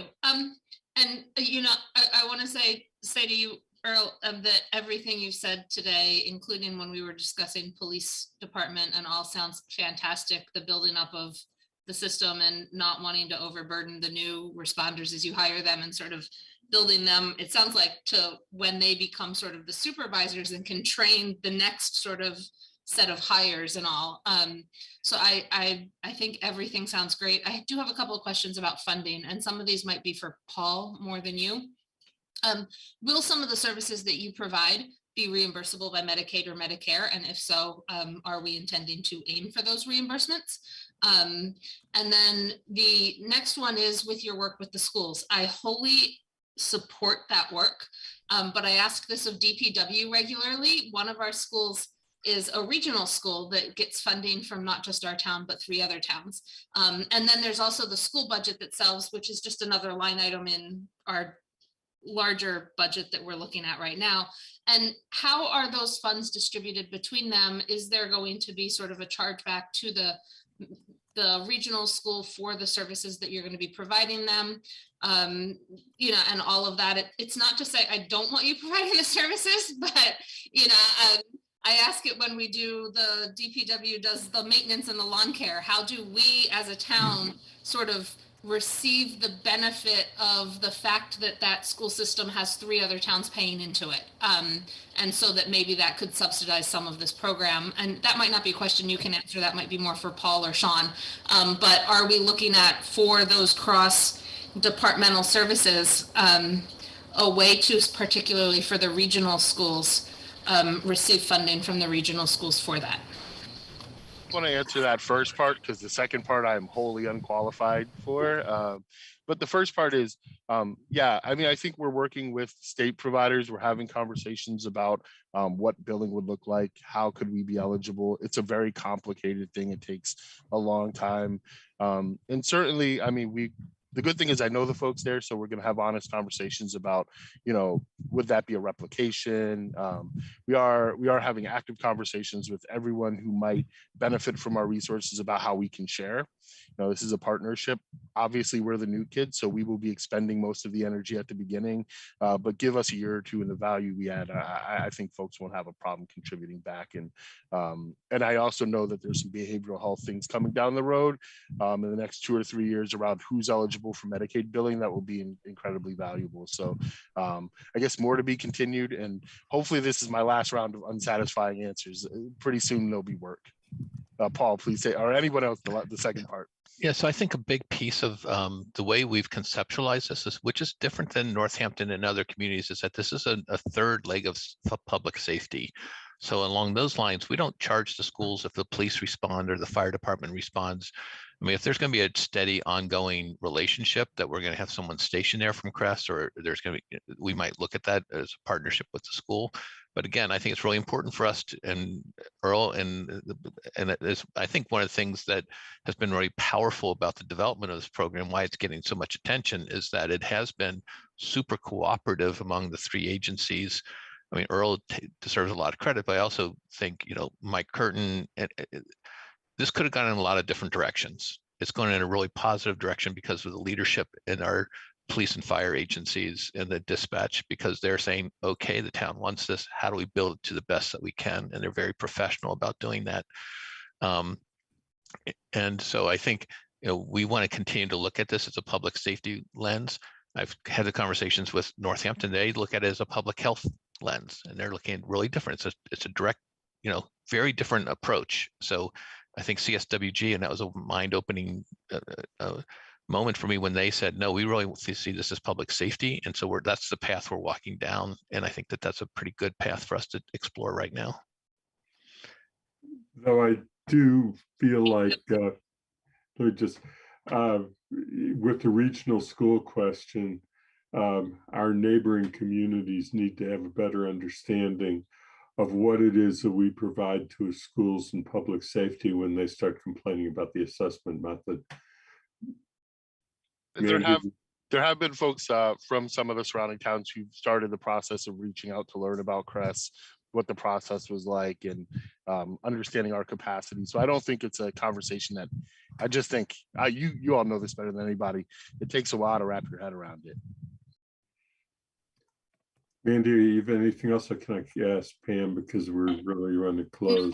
I'm good, and thank you for that note, Andy, about maybe we need to work with our regional school committee to start identifying all those areas that the town provides that don't show up in the budget. Pam? Hi, thanks. And thanks to Earl for being here. And thanks to Paul for hiring him. I was trying to find a number for training costs as you go forward. And I'm wondering if you have some sense of dollars that will be needed for training. Secondly, what kind of training do you envision and who provides that kind of thing for you? I know this is hypothetical, but it needs to be in the plan. This isn't hypothetical because we're scheduling those trainings right now. I would say the dollars, Sean, I may defer to you on the dollars piece of it. Who's doing our training? We put a priority on folks who have a mission that lines up with CRESS, so that has equity, has some experience around public safety, and understands how to train folks to work with communities. We're working with the Wildflower Alliance, which was a recommendation of the LEAP report. We're working with the CRG community conflict resolution group out of Springfield, who work with folks in the criminal justice system to support folks in the community. They have just a really, really thoughtful, well done way of dealing with concerning situations and things that may feel dealing with your own internal biases about someone else's action, which feels really important. NVC, nonviolent communication, we're actually getting that training from 2 town residents. Jay Levy from Elliott Homeless Services is offering is providing our housing training, or working with houseless folks training. And then we've basically anywhere we've been able to find a content expert, we've gotten one. The other thing that feels really important is we're getting first aid. We are public safety. So we want to make sure that we also have the same fundamental training as public safety, so that when we show up, even if we're not going to play those roles, we understand what they're looking for, what they're assessing for. So we'll have a lot of what we call live drills. We're going to bring in folks to role play things, and we're going to kind of practice what we're doing and then build training. I wrote this the other day. We're going to train, practice, train, and then work. And so when you see us take a deliberative step, it's because we want to make sure, sometimes if you're trained off just a little, people do what they're trained to do. And if you're trained incorrectly, then you'll work incorrectly. So we're really at the intersection of that. We're also open to any ideas. Training like our public safety sister agencies is going to be kind of a regular and consistent part of what we do. So the training will never stop. The 2 months will come to a close at some point, but we're planning to have one day where everyone's in, so we can have a bit of an in-service. Bernie? Hey, Sandy. Earl, welcome to Amherst. It's nice to somebody with the background in human services. It's nice to see somebody who's got some extensive street level as well as management experience in human services and DMH. I appreciate all that. Questions for you is around the operating expenses. $13,000 doesn't seem to be a real robust amount of money, and I'm wondering how much of your current operating budget is actually off budget because it's grant funded. The other question is, and I'm glad to see you've made repeated reference to the LEAP report, which I thought was pretty informative and had some excellent ideas in it around staffing and training. Have you given any thought at this point to what you might do for respite services or to secure a quote mental health bed, given the population would be working with, and have you given any thought to a case management role for CREST? Donna, is it all right if I answer the part I can answer first, and then you maybe go right ahead. Yeah. You can get all budgety. Yes. Trying to get that second part down right. So we are looking at some grants. DMH has recently opened some grants up to us to make us eligible for them, which is wonderful, and I think happened in a larger context for things like living room programs, drop-off centers, things like that. We're also kind of actively working as a stakeholder with state agencies to increase their access. And, really, I think you hit a really key piece. A huge part of the mental health crisis in Massachusetts, in Western Massachusetts in particular, is the lack of beds. Is the reality that people are often needing to be moved across the state. So we are, that's going to take time. There's a new Safe Havens program opening up. There's a couple of them. There's more funding for them. We're going to make sure we have a real role over those, particularly in getting folks back and forth from Amherst. The case management question, I'm really glad you asked that one. We have within our current contract providers who can do some kind of longer case management, but as far as targeted, goal specific, the sort of case management that that is, I think, more time limited, we do expect to be able to do that. So, for instance, someone is on the streets looking for some support, getting into a place, but then kind of meeting their basic needs for a month or two. Those are things that we anticipate being able to do. And it's part of the reason why I know the 911 calls are kind of, it's easy to spend a ton of time on that. But actually, if all we do is respond to crisis, then we're just chasing our tail forever. So we're really trying to think of how can the follow-up be something that provides some immediate sort of wraparound, a handoff to services that's meaningful, but also a warm connection back. If that person ends up in crisis again, we're hoping that they'll be able to call us directly. They'll have a number, we can show up. And so, we really want to get upstream, which is the direction the department and the state are going. As long as we kind of keep meeting folks on their worst day, it's really hard to prevent those issues moving forward. So, and the good thing is I have a lot of really good mentors, and there's no shortage of folks offering good ideas here. So I recognize that I do not have a monopoly on a good idea. So if you have any thoughts, Bernie, I'm here for them now, and I'll be here for them later. Thank you. And I'll just add quickly the 13,000 in the operating budget. We knew that would be a starting point, and so this year we'll work with Earl and find out what that needs to be on an ongoing level. For this first year, we have both the DPH grant and the ARPA grant, which large portions of those funds are earmarked for training. And to the mental health piece, one of the things we are working, or we will be working with Earl and Jen Brown, is that we have an allocation from ARPA for $500,000 for mental health.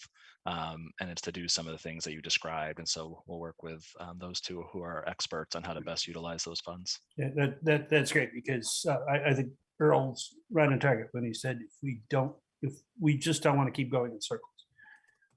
You don't want frequent flyers. You want to be able to encounter somebody, to do the work you need to do with them, and then get them into a safe place in terms of services, place to live, That's one of, I think that's one of the reasons why everybody refers to cahoots. I think one of the reasons why Whitebird Clinic has been so successful is because they're a full service shop.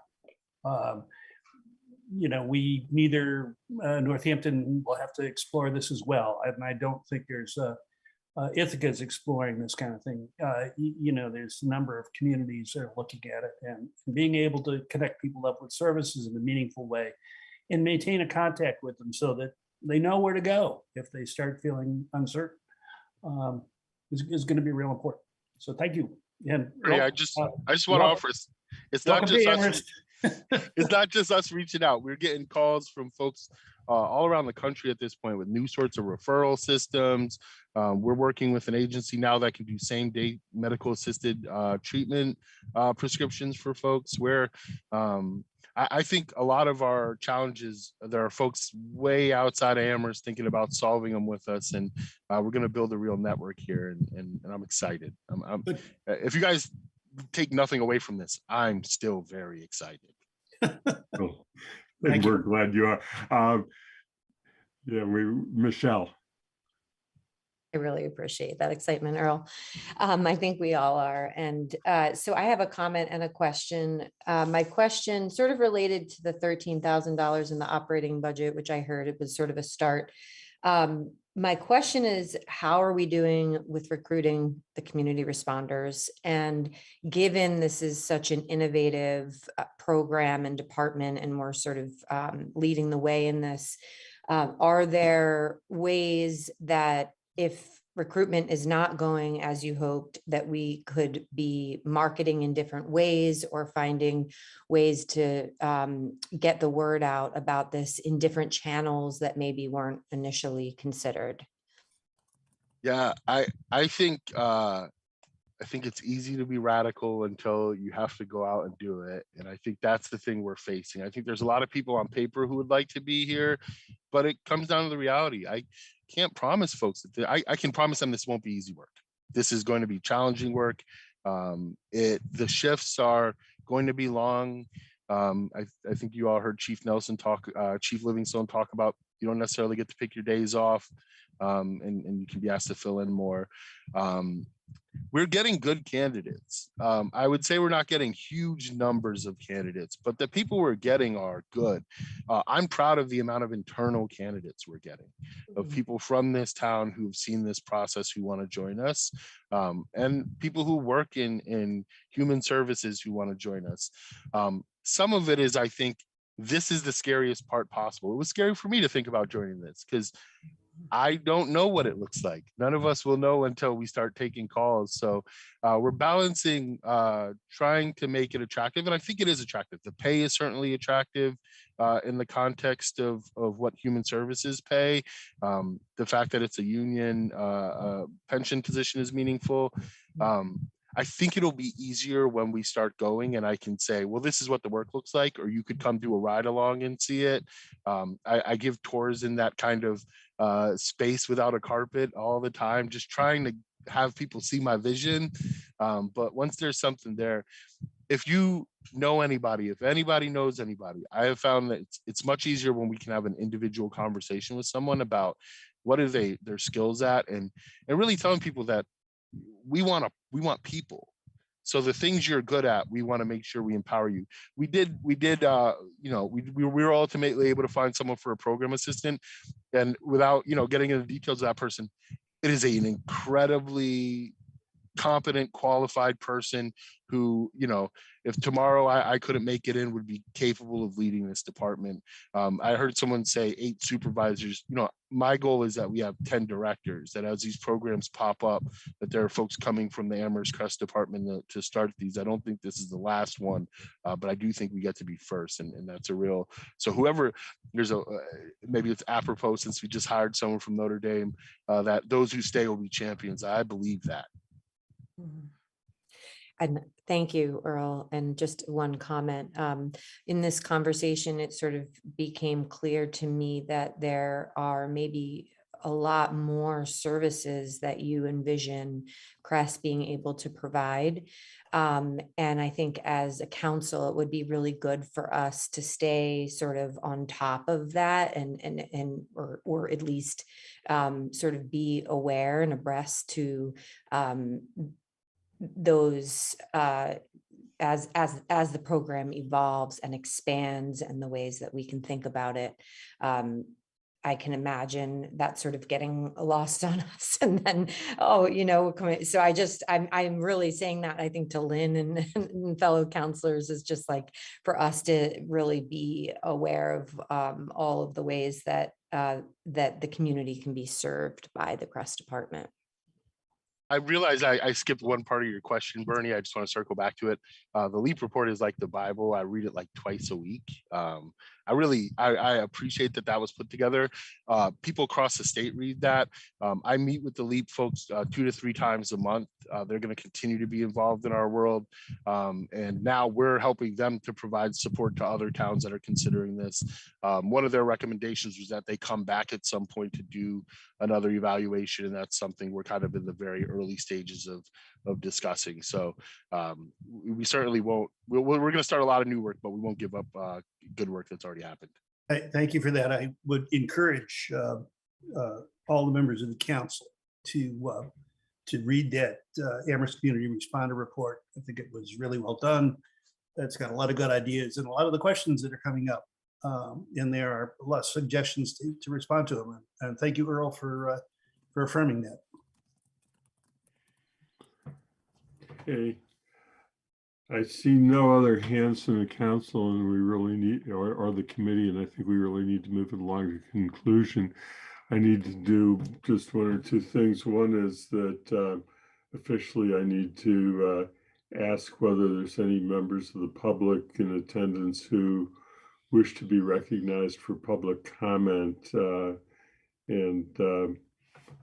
think the answer is going to be probably not. But I do need to ask, and of course, public comments always welcome. So if I don't see hands go up, I'll keep an eye out for a hand up, but I would go on to the other couple of comments that I have so we can conclude and adjourn. The other thing I related to public comment is, I said this earlier, just for the benefit of our resident members, there were a number of written public comments that came in relation to yesterday's hearing that we're going to work to figure out a mechanism to get them to you in the most efficient manner so that you have the benefits of the written public comments that the council members of the committee have. And Athena is working with us to find the most efficient way to get that done. Another thing that I just wanted, 2 other things that I want to note is that I think that there's an issue that has to do with public safety that we really haven't addressed, that was extremely evident in all of that written public comment, as well as in public comment that we received during the hearing itself in verbal form. And that is people questioning the judgment that was behind the town manager's recommendation on how to fund the various arms of the public safety budget. And in particular, making assertions that we were inadequate, that he was recommending inadequate funding for Crest and too much funding for police, to be blunt about it. We have not had the opportunity and did not really get into that issue today. I think when we get to discussing as a finance committee our recommendation to the council on the budget, we may need to make some reference to that and some findings on it. And I don't know if anyone, either Paul or Earl, or I'm not expecting any comments from anybody today about it, but it is sort of this elephant that's out there in the room, and I'm not sure that we can totally ignore it when we come back. So the last thing that I just want to say, which is, we're going to be standing up. We're going to need all the resources we can get. So whatever that means for folks, I just want to say that, like, we have had great partnerships with our other public safety agencies, and we're going to need that for the next year. So just for your consideration. And I appreciate that, and we will. I think the committee is going to have that conversation as to whether that they want to respond to that in its report to the council. And the last thing that I just wanted to say, again, for the benefit of our resident members who didn't stay with the entire council meeting yesterday after the hearing was over, is that there was a referral that we are going to need to take up, not during the budget season, but pretty quickly afterwards, which was the request of the African Heritage Reparations Union to talk about marijuana revenue and assuring that and their recommendation that marijuana revenue go to reparations fund. And that was referred to the finance committee, and is going to be something that we will need to work into our discussions once we complete the budget discussions. But I wanted to make you aware of that referral. So I don't have anything else today. That was my one thing that I was referencing at the beginning, that was within the last 48 hours, probably more like in the 12 previous hours. But in any event, I'll turn it to Lynn and Kathy, since your hands are up, and then Michelle. But let's try and be real quick, because we are after 12 o'clock already, and I want to get us adjourned. But Lynn.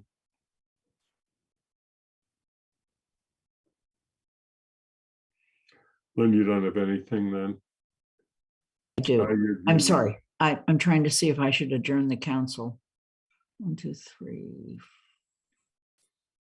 4, 5, 6. Oh no, we still have 7.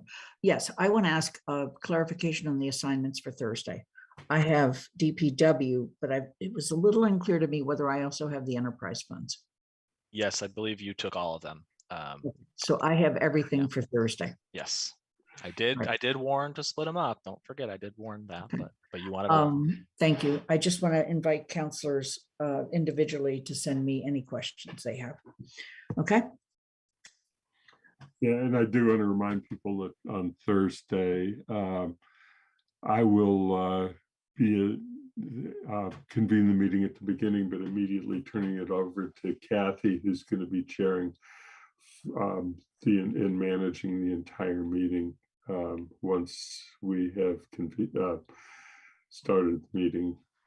So just say that again, Kathy. That was actually what I was going to say. Andy has asked me to chair next Thursday. So in addition to Lynn's request that she amalgamate, and I didn't make that with the police EMS, I didn't share the questions I sent Sean, but I would like, my request would be is you get a composite. Could we see them maybe at the beginning of the meeting, so we just know what has already been asked? And I don't know what you don't need to answer it now, because Mandy was waiting to see if I would ask something. I had a couple things on the list that I didn't go into. It would be useful if, Lynn, I will send you whatever I have, but I'm going to be chairing it. So that was my only just comment. Yeah. And Michelle. Yeah, following up on assignments, I have general government, which I realize is really big.